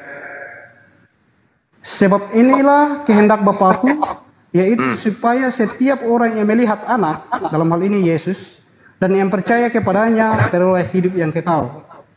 Ya, saya kira itu kehendak Bapa. Jadi satu saja kehendak Bapa. Karena kenapa begini Bang? Kenapa ketika kita percaya Yesus? Karena seluruh hukum Taurat itu sudah dilaksanakan di dalam dirinya. Ketika kita percaya, kenapa kehendak Bapa itu percaya kepada anak yang dalam hal ini adalah Yesus itu sendiri? Karena ketika kita percaya kepada Yesus adalah Tuhan dan yang menentukan keselamatan, maka itu kita telah melaksanakan seluruh hukum Taurat. Sebab hukum Taurat itu diberikan kepada bangsa Israel, itu hanya untuk menguji ketaatan saja. Jadi benda-benda, binatang, dan beberapa hal yang dipakai di dalam hukum Taurat itu tidak menentukan posisi di hadapan Allah. Dan itu ketika kita imani bahwa itu yang menentukan, maka itu adalah berhalal di hadapannya Bang. Itulah sebabnya sehingga Allah harus nasul jadi manusia, supaya manusia, ya kita sekarang masuk ini dalam tujuan Allah harus datang ya. Supaya ketika manusia melihat Allah yang nyata, dapat mengarahkan pengandalannya dan penyembahannya kepada arah yang benar. Jadi bukan lagi pikirannya kepada benda-benda seperti binatang yang dipersembahkan untuk menghapus dosa dalam sepanjang perjanjian lama yang membahas tentang hukum Taurat. Karena itu ketika Allah menurunkan hukum itu, manusia melakukan bukan karena ketaatan kepada perintah Allah, Tetapi manusia melakukan pikirannya mengacu pada benda-benda yang dipakai, dan itu sangat menghina Allah karena menganggap bahwa ya binatang itu memiliki posisi menentukan posisi manusia di hadapan Allah, yang sejatinya harusnya Allah yang Maha Kuasa yang menentukan posisi manusia di hadapannya. Ya, mungkin selalu saya pakai peristiwa alam sekitar ketika kita masuk di dalam kantor bupati, Bang, atau kantor presiden. Apakah seorang bisa masuk kalau presiden mengatakan tidak boleh masuk? Bagaimanapun dia, sebaik apapun, kalau presiden mengatakan tidak boleh masuk, tidak boleh masuk. Ini harus kedaulatannya presiden itu. Kerjaan Allah pun seperti itu. Nah, ini yang diinginkan oleh Allah, sehingga ketika Yesus datang nusul manusia dan manusia mengandalkan bahwa Yesus yang menentukan keselamatan itu, berarti dia mempercayai bahwa Allah sendirilah yang menentukan keselamatan itu, bukan dirinya, bukan benda-benda atau apapun. Begitu juga dalam hal kekudusan dan kelayakan dia di hadapannya, harus otoritas Allah, harus kedaulatan Allah dan tanpa intervensi. Karena apa yang dimiliki manusia, apa yang mampu dilakukan oleh manusia, apa yang ada pada manusia itu adalah ciptanya, dan itu tidak memiliki peranan apa-apa. Apakah Allah tidak sanggup dengan kedaulatannya mengatakan engkau selamat? Haruskah mesti ada intervensi manusia? Inilah yang diinginkan Allah, sehingga dia harus nyusul. Karena salah satu kesulitan manusia, Bang, semua adalah sulit percaya pada sesuatu yang tidak dilihat. Allah adalah roh yang tidak dapat dilihat. Nah, manusia cenderung mengandalkan benda-benda di sekitar, mengandalkan hal-hal yang ada di sekitarnya, termasuk dirinya sendiri, karena tidak melihat Allah secara langsung. Nah, ketika Yesus datang secara langsung dan manusia menyembah kepada dia dan mengarahkan andalannya sepenuhnya kepada dia dalam segala hal, bahwa dia yang menentukan, dialah penentu, itu berarti bahwa dia percaya Allah yang sesungguhnya. Itulah sebabnya, itu salah satu alasan. Tapi masih ada lagi alasan-alasan lain ketika kita mau masuk dalam tujuan kenapa harus Allah nusul. Ya, coba Anda tunjukkan datanya di mana Theos. Yohanes. Coba. Yohanes 3, di mana Yohanes 3. Theos nuzul menjadi manusia itu di mana, Bang? Ya, Yohanes 1 ayat 1 sampai 3, Bang. Itu perkataan siapa? Ya, itu kesaksian orang. Ya, sekira begini, Bang. Kalau saya mengatakan saya adalah seorang raja, apakah Bang semua akan percaya? Saya minta siapa yang mengatakan itu, nggak usah pakai khotbah gereja. Ya. Saya jelaskan dulu ya. Anda kan cuma omong kosong dari tadi. Saya jelaskan dulu. Sabar. Anda menjawab, tapi saya tidak mau dibodoh-bodohi dengan jawaban anak TK seperti Anda. Jadi gini, Bung. Silakan, Bang. Silakan. Sebab aku turun dari surga bukan untuk melakukan kehendakku, tetapi untuk melakukan kehendak siapa? Kehendak siapa? Kehendak dia yang mengutus aku. Orang waras ini udah tahu ini.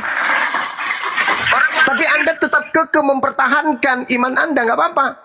Lantas Anda kemudian membaca nomor 40. Sebab inilah kehendak dia yang telah mengutus aku, yaitu supaya semua yang diberikannya kepadaku jangan ada yang hilang, tetapi supaya kubangkitkan pada akhir zaman.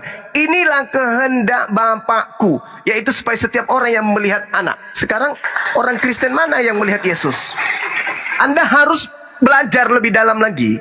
Tanggalkan doktrin dulu, supaya Anda itu tidak melempem dalam iman kepercayaan saudara. Yesus dalam Yohanes 6 itu, kalau Anda baca, itu Yesus sedang berbicara dengan orang-orang Yahudi.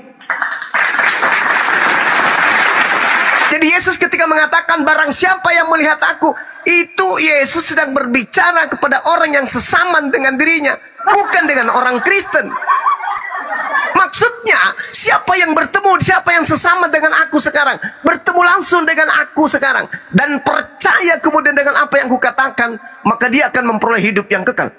Yesus berbicara kepada orang yang ada di depannya.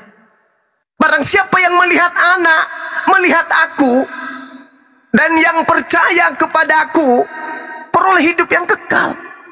Bukan berarti Kristen. Ini Yesus sedang berbicara kepada orang Yahudi. Makanya Yesus selalu mengatakan, masih ada juga dombaku di luar kandang, di luar aule, di luar daripada Yerusalem tempat mengajarku sekarang ini. Siapa mereka? Keturunan Yakub. Jadi ketika ketika Anda mengatakan, baca di dalam Yohanes 6, kehendak Bapa, nomor 41. Ayo, nomor 40, mari kita baca. Inilah kehendak Bapakku, yaitu supaya setiap orang yang melihat aku. Kristen di mana melihat Yesus? Kalian tidak masuk. Kalian tidak masuk dalam kategori ini. Kristen tidak masuk dalam kategori ini. Kalau pakai akal. Kalau akal-akalan ya sah saja. Bukan untuk melakukan kehendakku, tetapi untuk melakukan kehendak Bapa, Tuhan yang telah mengutus aku. Jadi Yesus itu pesuruh, bukan Tuhan. Aku datang bukan atas kehendakku, aku datang atas kehendak Dia yang telah mengutus aku. Dan inilah kehendak Dia yang telah mengutus aku, yaitu supaya setiap dari semua orang yang diberikan kepadaku, jangan ada yang hilang. Sebab inilah kehendak Bapakku, yaitu supaya setiap orang yang melihat aku. Kan di sana tempat Yesus mengajar ada dua kelompok. Yang pertama, orang yang menolak Yesus, melihat Yesus. Yang kedua, orang yang melihat Yesus tapi menolak. Kita, Anda dan saya tidak termasuk. Jadi yang melihat Yesus pada masa itu ada dua kelompok. Kelompok pertama menerima Yesus, kelompok yang kedua tidak menerima Yesus tapi melihat. Makanya Yesus mengatakan, siapa yang melihat Anak dan percaya kepadanya beroleh hidup yang kekal, supaya aku membangkitkannya pada akhir zaman. Jadi kita nggak masuk dalam kelompok ini karena kita tidak melihat Yesus. Kalaupun hari ini Anda mengaku saya pernah melihat, itu Yesus palsu. Jadi yang dimaksud di sini adalah sesamaan Dia. Makanya Dia mengatakan, aku diutus hanya kepada domba yang sesat dari umat Israel yang melihat aku.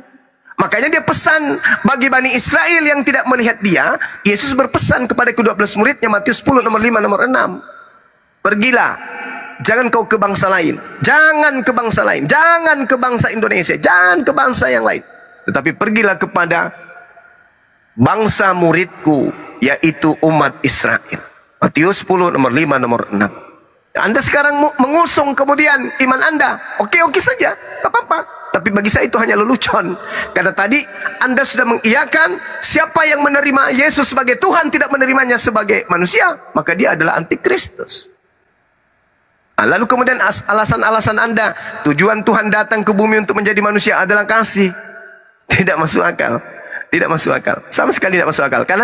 Karena bertentangan dengan ajaran Yesus. Yang Anda usung adalah ajaran Kristen, ajaran gereja. Sementara Yesus tidak mengajarkan seperti itu.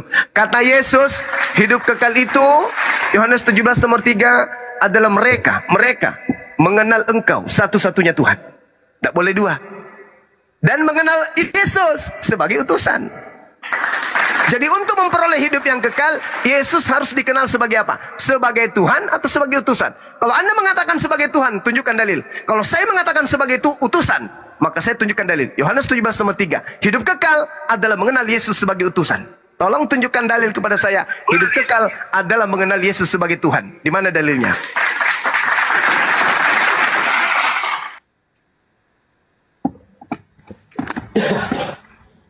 Ya, saya tangkap ya Bang. Silakan. Ya, jadi sekali lagi bahwa saya tidak akan. Ada yang noise ya? Lagi dicas ya Bang? Oh iya, sorry. Ya karena mau lobet ini Bang. Saya kasih cepat. Noise bang ciptaan Yesus noise kayaknya. Iya. Masih noise ya? Enggak lagi. Masih noise. Oke. Udah. Jadi begini Bang. Kristen itu ada setelah Yesus terangkat ke surga. Karena Kristen itu dibentuk oleh murid untuk menggabungkan diri dalam komunitas yang percaya kepada Yesus. Tetapi perlu kita ketahui bahwa Yesus datang bukan untuk orang Kristen saja. Karena orang Kristen belum tentu pengikut Yesus. Tapi pengikut Yesus sudah pasti Kristen.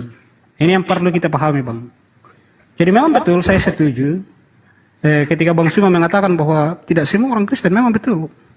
Tetapi orang yang percaya kepada Yesus otomatis sudah disebut Kristen. Ya walaupun dia agama lain, dia menganut agama lain, tapi tetap dia akan disebut Kristen karena Kristen itu adalah orang-orang yang percaya kepada Yesus sebagai Tuhan dan penentu keselamatan. Itu yang pertama. Tetapi kalau yang kedua, ketika kita belajar daripada sejarah Nabi Abraham, ada dua anaknya, yaitu Ismail dan Ishak. Dan kita ini kan di luar Israel, keturunan Ismail, Bang. Saya, Bang Suma, adalah keturunan Ismail secara darah daging, Bang. Ya. Dan salah satu janji yang diberikan oleh Allah kepada Nabi Ibrahim adalah menerima upah yang besar, yaitu keselamatan dari Allah. Dan inilah Yesus.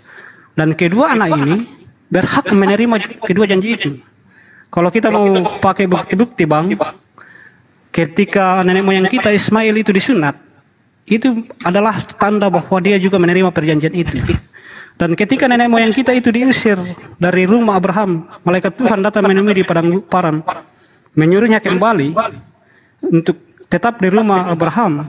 Kenapa? Karena ada yang mengatakan satu orang bertobat di dalam rumah, semua orang diselamatkan. Sehingga ketika nenek leluhur kita Ismail harus kembali ke rumah Abraham, itu supaya menerima juga anugerah keselamatan itu. Dan itulah Yesus datang. Dan Yesus datang bukan untuk satu golongan saja. Israel. Izin dulu Bang Ciptaan, izin dulu. Siapa yang menerima Yesus? Bang Ciptaan, bentar dulu. Bang Ciptaan, bentar dulu. Silakan. Gurunda izin doubling. Saya? Iya, antum doubling Gurunda. Silakan Ciptaan, silakan. Ya. Jadi siapa yang percaya Yesus itu disebut bangsa Israel yang baru, artinya orang pilihan yang baru. Israel yang sekarang banyak orang yang tidak menerima Yesus, dan itu Israel secara negara, tapi Israel secara rohani yang adalah bangsa pilihan Allah yang rohani adalah orang yang betul-betul menerima Yesus sebagai Tuhan dan yang menentukan keselamatan. Itu Israel yang baru, itu yang disebut di dalam ayat yang Bang Suma katakan tadi. Jadi Yesus itu datang bukan untuk satu golongan seperti orang Kristen saja atau orang Israel saja yang dalam bangsa, dalam negara, tetapi Yesus datang untuk semua umat manusia. Dan ayat dalilnya, kalau Bang Suma mau cari dalil, cuman sayang sekali Bang, saya minta maaf ini baterai saya lowbat, jadi kalau bisa saya sambil cas, tapi jaringan agak-agak sulit kalau masuk ke dalam rumah sedikit. Ya begitu Bang. Oke, saya luruskan dulu ya. Pernyataan saudara, Yesus datang bukan untuk Kristen saja. Ini pengakuan orang mimpi di siang bolong. Yesus itu tidak pernah datang untuk orang Kristen. Yesus datang untuk orang Yahudi. Kristen itu kelompok baru di Turki, di Antioquia. Pengikut Paulus. Pengikut Paulus setelah setahun bersama-sama baru disebut Kristen. Kristen itu kelompok asing. Dia pengikut Paulus. Kisah Para Rasul 24 nomor 5. Paulus adalah tokoh dari sekte Kristen. Itu yang Anda harus pahami. Ya, jadi jangan Anda mengatakan Yesus datang bukan untuk orang Kristen saja. Yesus tidak pernah datang untuk orang Kristen. Yesus datang untuk Bani Israel. Matius 15 nomor 24. Aku datang hanya kepada domba-domba yang sesat dari umat Israel. Kalau Anda mengatakan diri Anda adalah Israel baru, itu bullshit. Itu pepesan kosong, tak ada data. Yang benar adalah Yesaya 52 nomor 1, orang yang tidak bersunat haram hukumnya masuk ke dalam kota Yerusalem, tidak boleh. Bagaimana Anda mau datang ke Yesus? Bagaimana Yesus mau datang ke Anda? Paulus sendiri mengaku di dalam Galatia 2 nomor 8, aku diutus kepada orang-orang yang tidak bersunat. Yesus mengaku diutus kepada orang-orang yang bersunat. Berbeda. Yesus diutus kepada orang yang bersunat. Paulus mengaku aku diutus kepada orang yang tidak bersunat. Berarti Anda pengikut Paulus, bukan pengikut Yesus. Yesus tidak pernah menyebut Kristen. Yesus tidak pernah menyebut agama Anda.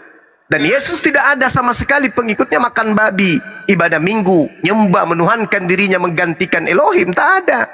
Nah, kemudian terkait dengan keturunan Abraham. Abraham memiliki dua anak. Yang pertama Nabi Ismail. Nabi Ismail keturunannya mengajarkan dan mengamalkan amalan-amalan dari Tuhan, dan pengikutnya kemudian keturunannya disebut Islam. Sedangkan Ishak keturunannya disebut Yahudi. Nah, Kristen Dari mana? Dari Ishak kagak, dari Ismail kagak. Kristen ini adalah kelompok baru yang berasal dari barat, berasal dari Roma. Kekaisaran Romawi, kerajaan Romawi yang berkuasa pada saat itu, itulah yang mendirikan agama Kristen, menyembah Yesus. Tidak ada agama dari nabi-nabi yang datang ke atas muka bumi ini mengajarkan menyembah manusia, nggak ada. Nggak ada.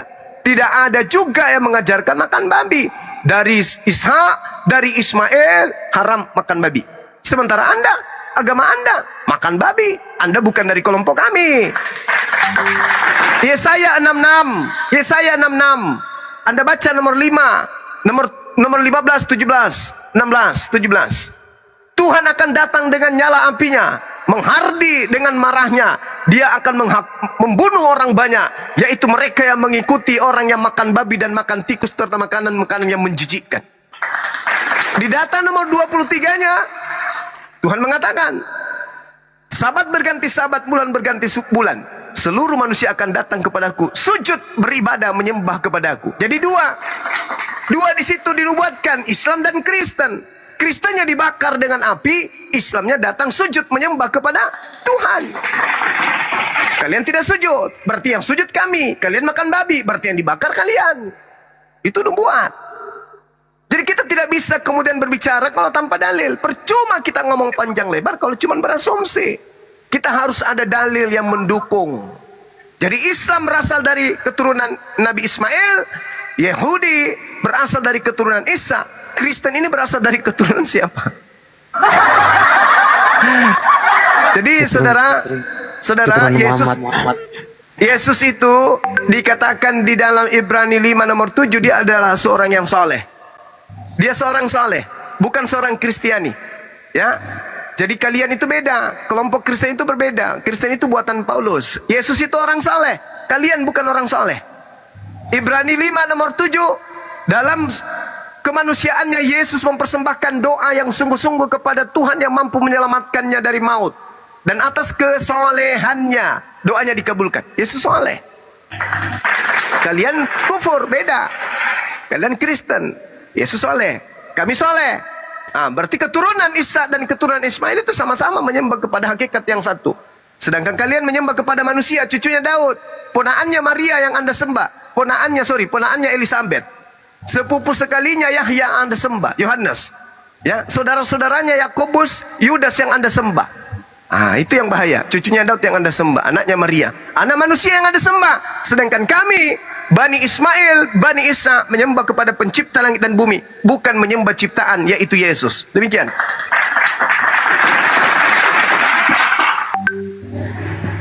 Saya langsung tanggap ya Bang ya. Iya, silakan. Ya, Paulus itu kami ikuti karena Paulus itu pergi ke berbagai daerah untuk mengajar, dan inti ajarannya itu adalah memperkenalkan Yesus kepada seluruh makhluk. Ini untuk menggenapi janji Allah kepada Nabi Abraham bahwa melalui engkaulah, melalui keturunanmu lah, semua kaum di muka bumi akan mendapat berkat. Ya, itu pertama. Jadi Paulus itu bukan kami sembah, bukan pribadi yang kami sembah, tetapi ajaran yang terkandung di dalam ajaran yang disampaikan oleh Paulus itu tentang Yesus. Sehingga kami mengikuti dia, bukan kami mengikuti pribadinya, tetapi ajaran yang disampaikan bahwa Yesus adalah Tuhan dan Juru Selamat dunia. Yang sekaitan dengan Yesus tidak membawa agama Kristen, memang betul. Karena Yesus tidak datang membawa agama. Kenapa tidak membawa agama? Karena manusia akan menyembah agama daripada dia sendiri. Tapi Yesus datang membawa dirinya, memperkenalkan dirinya bahwa dia adalah Allah. Dia adalah perwakilan daripada Allah agar manusia menyembah kepada arah yang benar. Jadi ketika dia bawa datang agama, itu potensi manusia adalah justru mengandalkan agama menentukan posisi di hadapan Allah daripada Yesus sendiri. Dan itu dianggap oleh Allah sebagai berhala juga Bang. Itulah sebabnya bahwa Yesus tidak datang membawa agama. Dan dari agama apapun kita, ketika kita percaya Yesus, kita selamat. Sebagaimana ada dalam kesaksian Yohanes 6 ayat 40 tadi. Bahwa siapa yang melihat anak, bukan berarti melihat sekarang kan kita sudah tidak mungkin melihat, tetapi maksudnya di sini percaya secara mata iman, melihat secara mata iman bahwa Yesus itu adalah Allah dan juru selamat yang menentukan keselamatan manusia. Sekaitan dengan masalah sunat tadi, itu berlaku di masa hukum Taurat, Bang. Jadi sekali lagi hukum Taurat itu diberikan kepada manusia di masa-masa sebelum Yesus datang sebagai sementara saja, pengganti sementara. Karena itu tidak punya kemampuan apa-apa dalam menentukan posisi manusia di depan Allah selain Allah sendiri. Nah, kemudian ketika Yesus datang, seluruh hukum Taurat itu sunat, masalah babi itu yang sudah diatur di dalam hukum Taurat itu dialihkan ke dalam dirinya. Karena Yesus sendiri yang memerintahkan itu, sehingga ketika dia datang dan diarahkan kepercayaan itu, sekali lagi saya katakan tujuan hukum Taurat diberikan adalah untuk menguji ketaatan manusia. Manusia jatuh ke dalam dosa pertama oleh Adam adalah karena tidak taat pada perintah Allah. Dan Allah menurunkan hukum Taurat untuk menguji ketaatan. Bukan ketika melakukan sunat, bukan ketika tidak makan babi, itu yang menentukan. Tetapi ketika melakukan itu dianggap manusia itu percaya Allah sehingga taat pada perintahnya. Nah, tetapi banyak orang Israel pada zaman itu yang justru pikirannya mengarah kepada babi. Pikirannya mengarah kepada praktek sunatnya. Dan itu dianggap oleh Allah sebagai berhala. Dan itu ya suatu hal yang sangat mendukacitakan Allah. Karena Allah seolah-olah dianggap tidak maha kuasa dalam menentukan posisi manusia. Nah, sehingga datanglah Yesus menggenapi semua itu, mengalihkan seluruh hukum Taurat itu ke dalam dirinya. Sehingga semua orang yang percaya kepadanya dianggap sudah melakukan hukum Taurat. Sehingga orang-orang yang percaya kepadanya sekarang sudah bisa makan babi. Bahkan kalau memang dia mau tidak perlu disunat, tapi bukan berarti bahwa ini tidak boleh. Tapi ketika orang Kristen itu disunat, saya katakan orang percaya kepada Yesus ya, karena tidak semua orang Kristen itu percaya Yesus. Tapi orang percaya Yesus itu melakukan sunat hanya sekedar mungkin karena supaya bersih dalam hal badani, dalam hal duniawi ya, bersih secara kotoran. Tapi untuk menentukan kekudusan atau tidak itu sudah tidak ada faedahnya lagi, karena yang menentukan itu punya hak itu adalah Allah sendiri dalam Yesus, Bang. Ya, begitu Bang Suma. Terima kasih. Iya, kalau saya melihat uraian saudara ini, sebaiknya Kristen melantik Anda menjadi Tuhan. Karena Anda lebih hebat berfirman daripada Tuhan itu sendiri. Jangan, ya, karena Anda menyatakan kitab suci, Bang. Coba Anda tunjukkan dalil-dalil yang Anda sebutkan tadi. Tidak ada satupun dalil. Anda hanya berasumsi gereja. Makanya saya katakan semua yang Anda katakan itu membantah semua firman Tuhan yang ada dalam kitabnya orang Yahudi. Coba, sekarang saya urai ya. Dalilnya satu saja Bang, Yohanes 3 ayat 16. Yohanes 3 ayat 16. Ya, itu dalilnya Bang. Oke, harus percaya kepada Yesus kan? Ya, ya. Nah, itu dia. Harus percaya kepada Yesus. Bukan percaya kepada asumsi-asumsi Anda. Maka ucapan-ucapan Yesus lah yang harus menjadi patokan. Bukan ucapan Anda yang mendoktrin. Sekarang Anda lihat coba. Kejadian 12 nomor 3 ketika Anda mengatakan dari keturunannya Paulus. Dari keturunan Paulus lah kemudian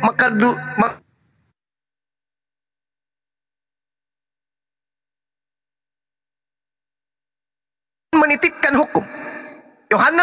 Kejadian 17 nomor 14. Barang siapa yang tidak menyunatkan dirinya, maka bunuhlah dia, karena dia sudah membatalkan perjanjian kekalku. Bagaimana mau berkat? Tuhan bikin marah, berkat. Musuh jadi berkat. Orang yang dimusuhi Tuhan adalah orang yang tidak bersunat. Haram hukumnya. Anda adalah musuh Tuhan. Bahkan Paulus mengatakan dalam Galatia 2 nomor 14, orang yang hidup tidak bersunat adalah orang yang hidup secara kafir. Kata Paulus, Anda itu musuh Tuhan. Ini maksud kemudian membawa berkat itu umat Islam. Mari kita buktikan. Kejadian 12 nomor 3. Apa yang diterangkan di sana? Kejadian 12 nomor 3. Aku akan berkati orang-orang yang memberkati engkau Abraham, dan mengutuk orang yang mengutuk engkau, dan olehmu semua kaum di muka bumi akan mendapat berkat. Coba, siapa yang ilahnya sibuk memberkati Abraham? Umat Islam.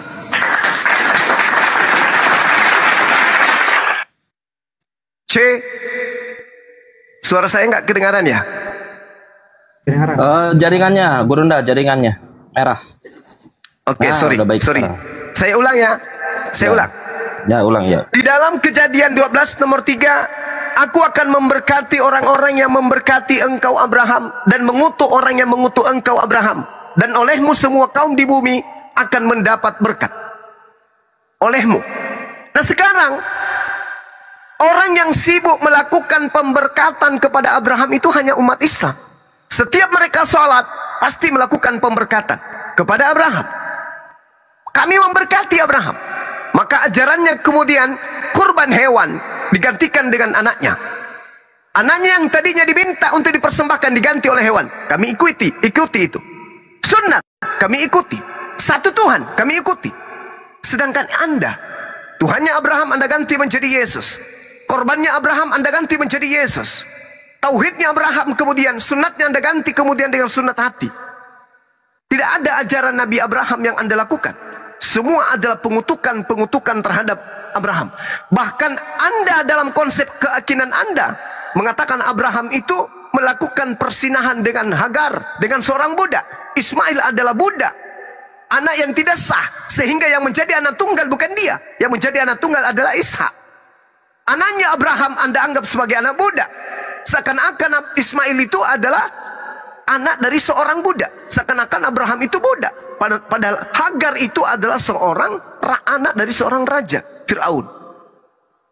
Tapi Kristen secara berkelompok diajarkan untuk ditanamkan akidah kepercayaan Abraham punya anak hasil zina, yaitu Ismail. Sehingga Ismail tidak duduk sebagai anak tunggal. Yang anak tunggal adalah Ishak. Itu yang pertama. Jadi Abraham mendapatkan berkat kepada semua orang karena kemudian dia selalu diberkati. Kami umat Islam selalu melakukan pemberkatan.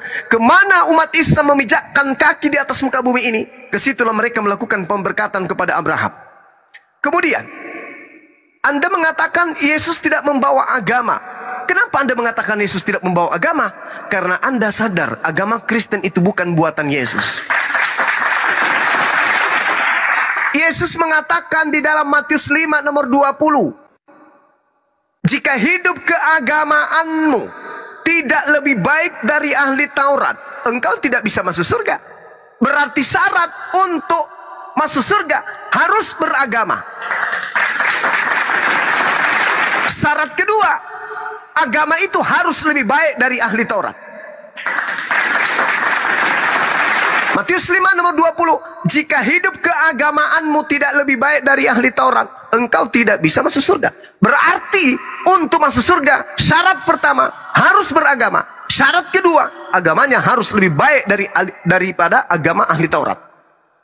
Kristen bisa masuk nggak? Enggak. Kenapa? Yesus tidak mengajarkan agama Kristen. Yesus tidak mengajarkan agama Kristen.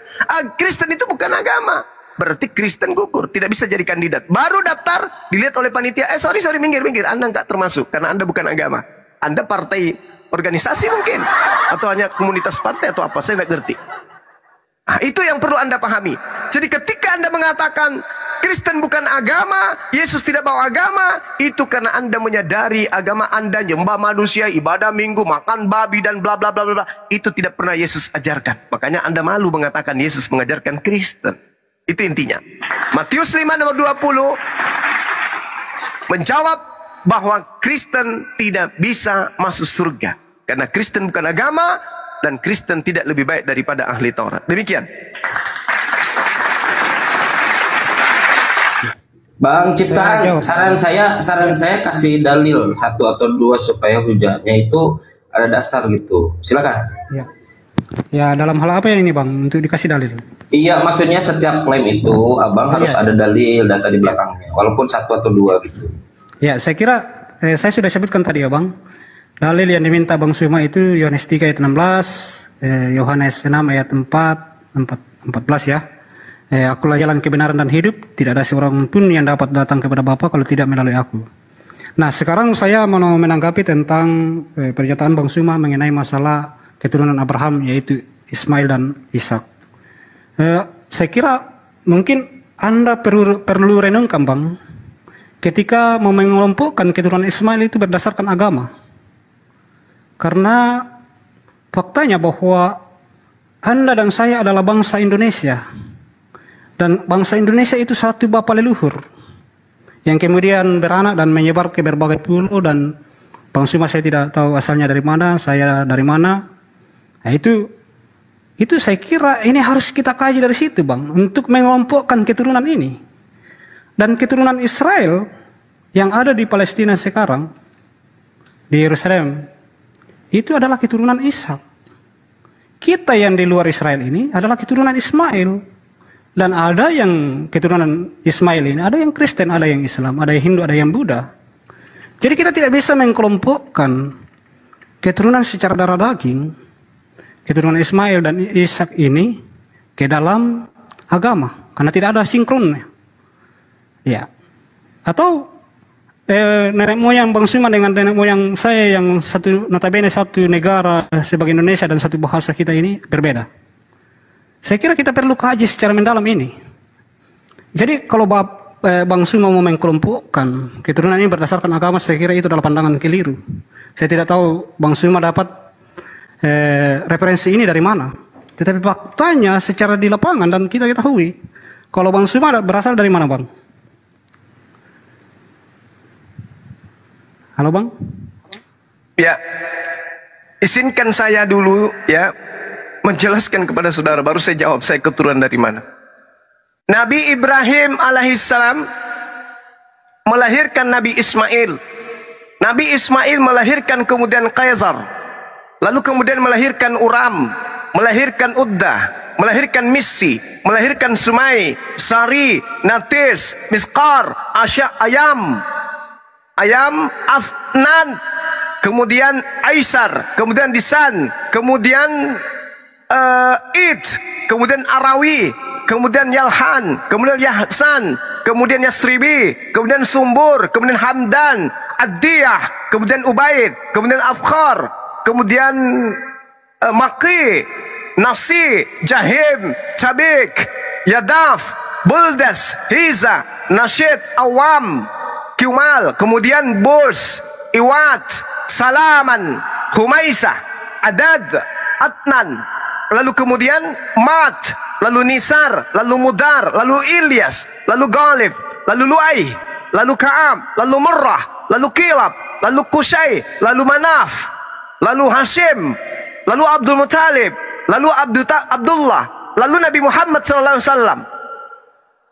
Kita kemana ini? Orang Indonesia kemana ini? Nabi Muhammad, lalu kemudian siapa? Labaco, Labeddu. Kita bukan keturunan dari Nabi Ismail. Keturunan Nabi Ismail itu bangsa Arab. Keturunan Ishak itu bangsa Yahudi, bangsa Israel. Orang Indonesia ngaku-ngaku berarti mereka adalah kelompok Habib. Mereka adalah kelompok Sarifah. Kita ini bukan Habib. Jangan ngaku-ngaku lagi, nanti tambah kacau nanti kita ini. Seperti itu, Bung. Jadi agama yang dientaskan dari para nabi, Ismail keturunannya dari Hashim, dari Abdul Muttalib, lalu kemudian Abdullah, kemudian Nabi Muhammad SAW dari keturunan Ismail melahirkan Islam. Kemudian Ishak, Yakub, Daud, Salomo, Yusuf, Yesus melahirkan keturunan, kemudian itu mengajarkan Yahudi. Nah, Kristen dari mana? Itu loh pertanyaan saya. Silakan. Indonesia, Bu. Indonesia. Nah, sambil cas ini. Indonesia.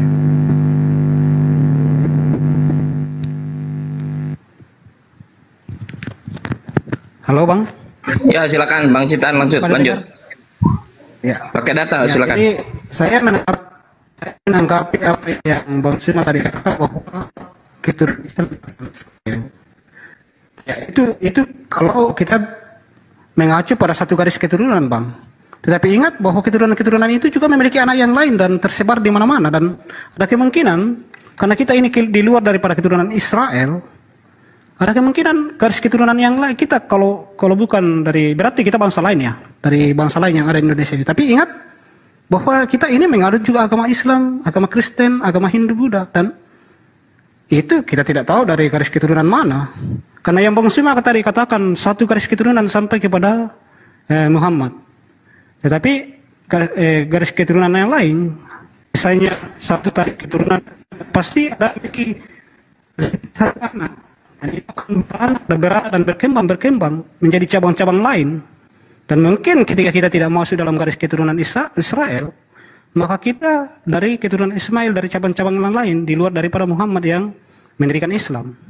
Tetapi kemudian kita menyebar dan membentuk golongan berdasarkan agama, itu perjalanan masing-masing. Tapi kita tidak bisa menkumpulkan keturunan ini berdasarkan pada agama. Karena tentu Bang Suma dengan saya satu bapak leluhur. Tetapi Bang Suma dengan saya berbeda keyakinan. Nah, itulah sebabnya saya katakan tadi bahwa kita sama-sama keturunan Ismail, pasti dari garis keturunan lain, bukan satu garis keturunan dengan Muhammad. Ya, itu yang perlu dipahami, Bang. Dan saya kira kita sepakat dengan itu. Yang kedua, sekaitan dengan Yesus datang, memang bukan membawa agama. Misinya Yesus datang bukan membawa agama, tetapi mengajar, menyelamatkan, menebus, mengajarkan kasih, mengajarkan pengampunan, menebus manusia, mengganti manusia menerima murka Allah. Karena kalau manusia menerima murka Allah, tidak akan sanggup. Karena pencipta, murka kepada ciptaan itu tidak ada ciptaan yang mampu menerima murka daripada pencipta. Hanya Allah yang mampu menerima murka dari Allah. Sehingga kita harus diganti, Bang. Ketika kita melanggar apa yang diperintahkan di Taman Eden, jangan makan buah kuldi, tetapi Nabi Adam justru melanggar perintah itu, pasti Allah marah. Dan apa yang sudah dikatakan Allah itu harus terjadi. Manusia harus mati. Dan mati itu harus ditandai dengan penumpahan darah. Tetapi darah binatang tidak memiliki arti di hadapan Allah. Hanya manusia. Dan yang harus menerima hukuman itu adalah keturunan Adam. Karena Adam yang melakukan kesalahan itu. Jadi harus ditanggung oleh keturunannya. Yaitu manusia, bukan oleh binatang. Itu sebabnya sehingga dia harus menjadi manusia, itu salah satu juga alasannya. Ya begitu, Bang. Iya. Ya, lagi-lagi saya katakan Anda harusnya bikin sekte baru, Bang. Bikin ajaran baru. Karena Tuhannya Yesus mengatakan di dalam Yeremia 1 nomor 2, katakanlah kepada orang Yahudi, Bani Israel, ketika mereka hendak mempersembahkan kurban kepada Tuhan sebagai penebus salah, agar mereka mempersembahkan hewan ternak berupa domba, kambing, lembu, dan juga sapi. Anda mengatakan beda. Korban dosa harus manusia, bahkan Tuhan. Itu ilmu dari mana Anda dapatkan? Anda susun, Anda bikin sekte baru. Kemudian Yesus di dalam Matius 8 nomor 4, perlihatkanlah dirimu kepada imam dan persembahkanlah persembahan kurban seperti yang diperintahkan Nabi Musa kepadamu. Yesus memerintahkan mempersembahkan kurban hewan. Nah, dari mana Anda mendapatkan bahwa kurban penebus dosa itu adalah darah manusia? Bahkan Tuhan yang harus datang jadi manusia, mati, dibunuh manusia. Itu ilmu dari mana? Sedangkan kejadian kronologis penyaliban Yesus itu terjadi hanya karena faktor sosial politik. Tak ada hubungannya dengan agama. Tak ada hubungannya dengan agama. Kalau Anda mengatakan Yesus tidak mengajarkan agama, Anda bohong. Tadi di awal saya sudah mengatakan bahwa Matius 5 nomor 20, Yesus mengatakan kepada murid-muridnya, jika hidup keagamaan kalian wahai murid-muridku tidak lebih baik dari ahli Taurat, kamu tidak akan masuk ke dalam kerajaan surga. Berarti murid-murid Yesus harus punya agama. Masakan Yesus tidak mau memasukkan muridnya ke dalam surga? Syarat masuk surga, kalian harus lebih baik dari ahli Taurat. Ajaran agamamu, minlah yang kau anut, harus lebih baik daripada ahli Taurat. Berarti Yesus mengajarkan agama. Kalau tidak mengajarkan agama, berarti tidak mengajarkan agar muridnya masuk ke surga dong. Yesus mengatakan kepada muridnya, jika hidup keagamaanmu, agama yang lebih baik daripada ahli Taurat itu adalah agama yang menjalankan apa yang ada di dalam hukum Taurat, bahkan lebih besar daripada itu. Bukan justru menghilangkan, justru bukan menghapuskan. Jadi Yesus mengajarkan hidup kekal itu jika agamamu tidak lebih baik dari ahli Taurat, kamu tidak akan masuk ke dalam surga. Maka murid-muridnya berlomba-lomba menjadikan agama mereka lebih baik daripada ahli Taurat. Karena untuk masuk ke dalam surga harus lebih baik dari ahli Taurat. Nah, jadi Anda keliru kalau Yesus tidak mengajarkan sebuah agama. Kemudian saya rasa kita tidak perlu terlalu panjang lagi ya, karena Anda semakin ngawur kemana-mana. Tujuan Tuhan datang adalah untuk nebus dosa. Tak ada dosa waris, itu nggak ada. Yang ada bohong waris. Yang Adam wariskan itu adalah ilmu pengetahuan baik dan jahat. Itu adalah sesuatu karunia yang Tuhan berikan melalui Nabi Adam alaihissalam. Bukan malah mewariskan dosa. Itu kebohongan itu bohong waris. Kebohongan yang diwariskan oleh gereja. Tak ada itu dosa waris. Tak ada. Dalilnya Anda cari di kitabnya orang Yahudi. Sampai 2 hari sebelum kiamat Anda tidak akan pernah menemukan dalil itu. Nggak ada. Ya, jadi Anda baiknya membuat sekte baru. Karena Anda aneh saya rasa. Karena Anda mengajarkan sesuatu yang sifatnya hanya doktrin, dogma yang memang cocok untuk sekte. Bukan cocok untuk orang-orang yang berakal. Mohon maaf bang, saya harus jujur karena kita disimak oleh banyak orang ini. Bukan hanya kita berdua. Maka segala sesuatu yang benar harus saya katakan benar. Sesuatu yang salah harus saya katakan salah. Saya kira begitu. Kita mungkin tidak perlu berpanjang lagi. Kalau ada teman-teman yang lain mau melanjutkan silakan. Atau ada Kristen yang lain silakan. Makasih. Begitu dulu ya, Bang. Saya tanggapi dulu Bang supaya adil ya. Ini Pak Ciptaan, kira-kira akan ada data nggak yang disampaikan atau hanya klaim-klaim saja gitu? Ya ini data dari tadi gitu. Kitab suci. Nggak ada, Anda nggak ada data dari tadi. Oke gini. Ya. Atau ya silakan, jangan lama-lama ya, supaya kita ada adil di situ. Silakan. Jadi, jangan lama-lama. Jadi begini. Assalamualaikum Guru. Ya masalah. Kang Chan, jadi gini, jadi mungkin habis daripada ciptaan ini yang namanya ciptaan nanti bisa digantiin sama Kristen lain gitu.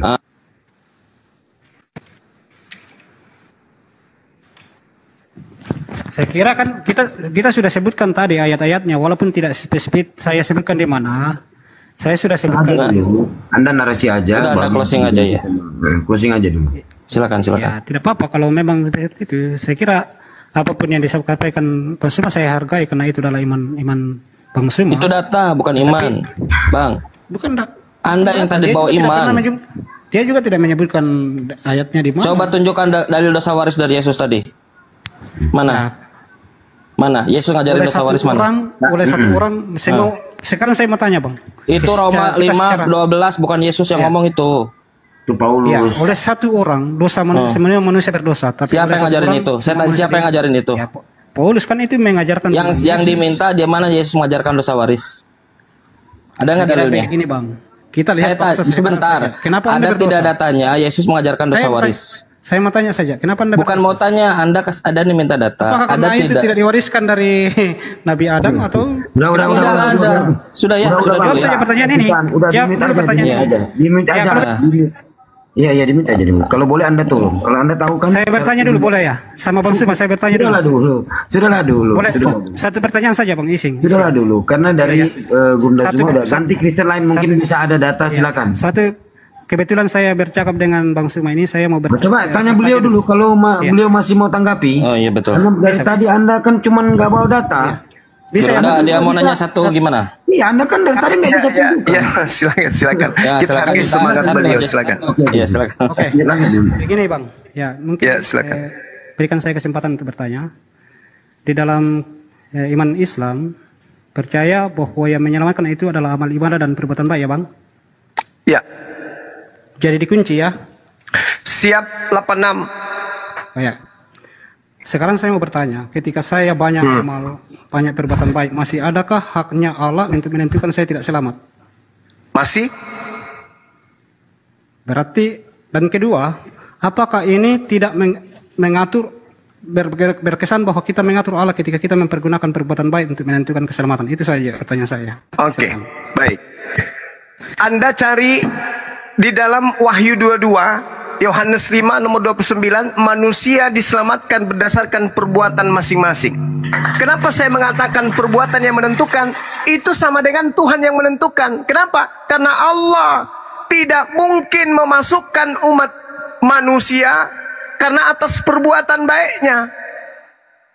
Sejak kita lahir sampai kita meninggal dunia, yang kita lakukan setiap saatnya hanya kebaikan saja tanpa melakukan dosa. Itu tidak bisa kemudian membayar sehelai bulu yang Tuhan ciptakan kepada kita. Gak bisa.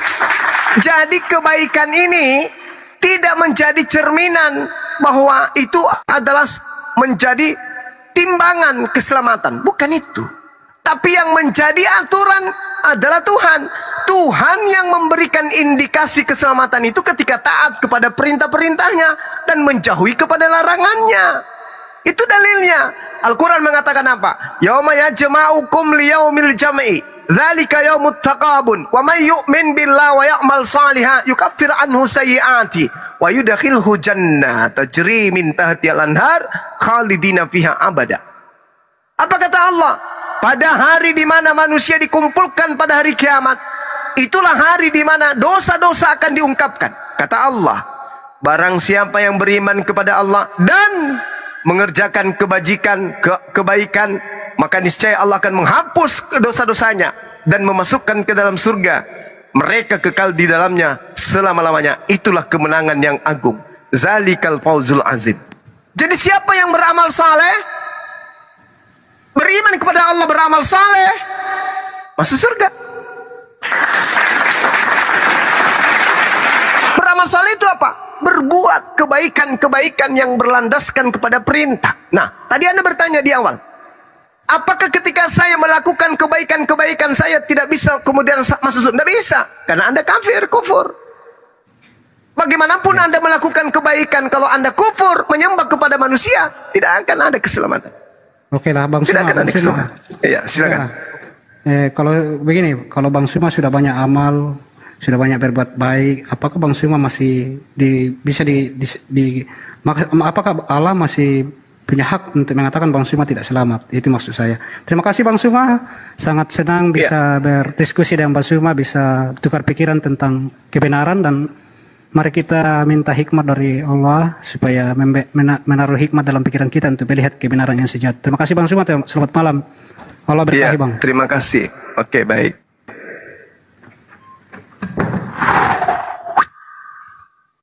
Ya, silakan yang lain. Ya, silakan. Silakan teman-teman. Lanjut, ambil alih dulu Santo atau Kancang. Silakan.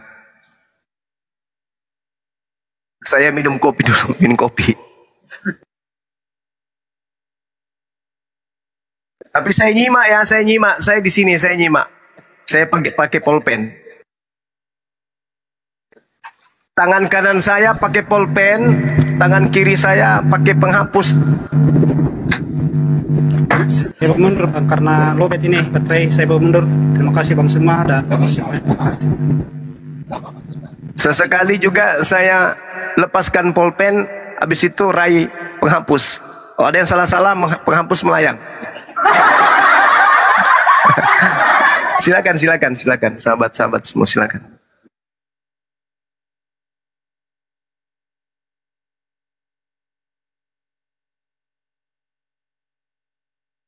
Muslim. Saya Muslim. Muslim. Iya, silakan. Ya, Kalau ini MOM ini mom band.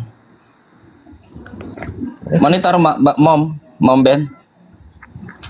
Ada hikmah ya yang bisa kita ambil dari tadi. Jadi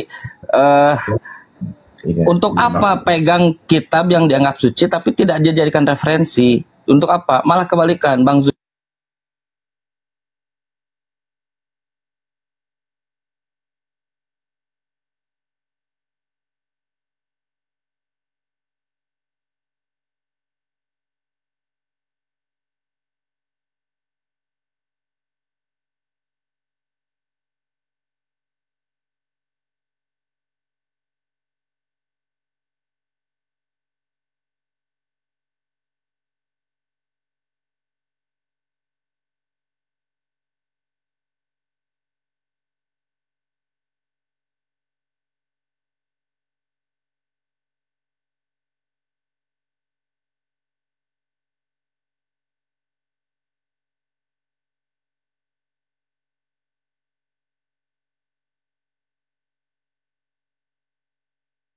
Mama apa namanya ini, Bang Chan? Ini nggak ada suaranya. Coba naikin yang ada permintaan Kristen, mungkin mau naik. Mungkin ada tanggapan. Ini nggak, yang di atas ini nggak ada tanggapan nih, nggak ada suaranya. Hukumnya gimana gitu kalau kita mendoakan? Dia kan lagi sakit. Iya, aku masih bening YouTubean kah? Halo? Bentar dulu Bang ya, Abang siapa namanya? Karena belum ada Kristen kan? Nanti ada dulu teman kita Kristen yang baru. Host, gimana ini Host? Coba Ini naikin. Iya, saya tidak tahu nih yang Kristen. Ya. Kan di kampung saya kan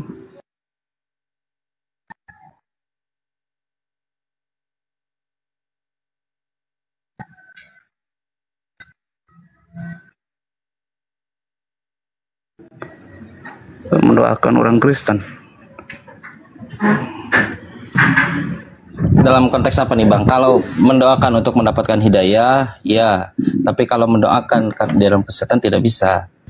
Tertolak itu. Karena sudah diklaim, Allah sendiri sudah menyatakan laqad kafaral ladzina qalu innal al-masih adalah Allah. Ya, ada orang yang Kristen mengatakan al-masih itu Allah, itu kafir. Allah sendiri mengatakan.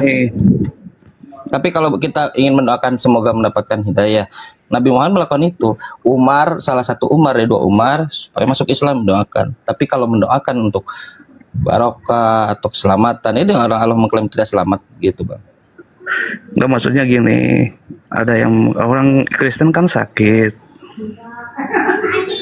minta didoain ke orang Islam. Oh sakit, iya. Iya, minta didoain ke orang Islam. Terus syahadat lebih bagus itu. Terus sembuh gitu. Itu hukumnya gimana? Suruh syahadat aja. Suruh syahadat Abang, aja. Iya, maksudnya abang, kan abang ngapain minta doa pada orang Muslim, sedangkan abang nggak yakin dengan keyakinan orang Islam. enggak, maksudnya gimana hukumnya gitu. Kalau mendoakan konteksnya Bang, mendoakan kesehatan nggak masalah. Mendoakan kesehatan, dia diberikan kesehatan, dan kesehatan itu dia bisa mendapatkan hidayah, itu bagus, itu memang seperti itu. Tapi kalau untuk mendapatkan keselamatan, Allah mengklaim dari Allah dari Quran sudah tidak selamat begitu. Tapi kalau untuk kesehatan aman insya Allah. Ya itu juga kan orang sakit gitu, ibaratkan kan saudara saya juga kan di sini. Iya, bisa. Nggak apa-apa. Kalau kesehatan nggak apa-apa insya Allah. Iya, orang agak bisa kan gitu. Iya. Orang Kristen ke sana gitu. Iya. Dianya juga bingung gitu, ini hukumnya gimana. Iya, itu tadi ya Bang. Tadi kan semoga dia sehat dan memeluk Islam gitu, mendapat hidayah aja sih. Iya.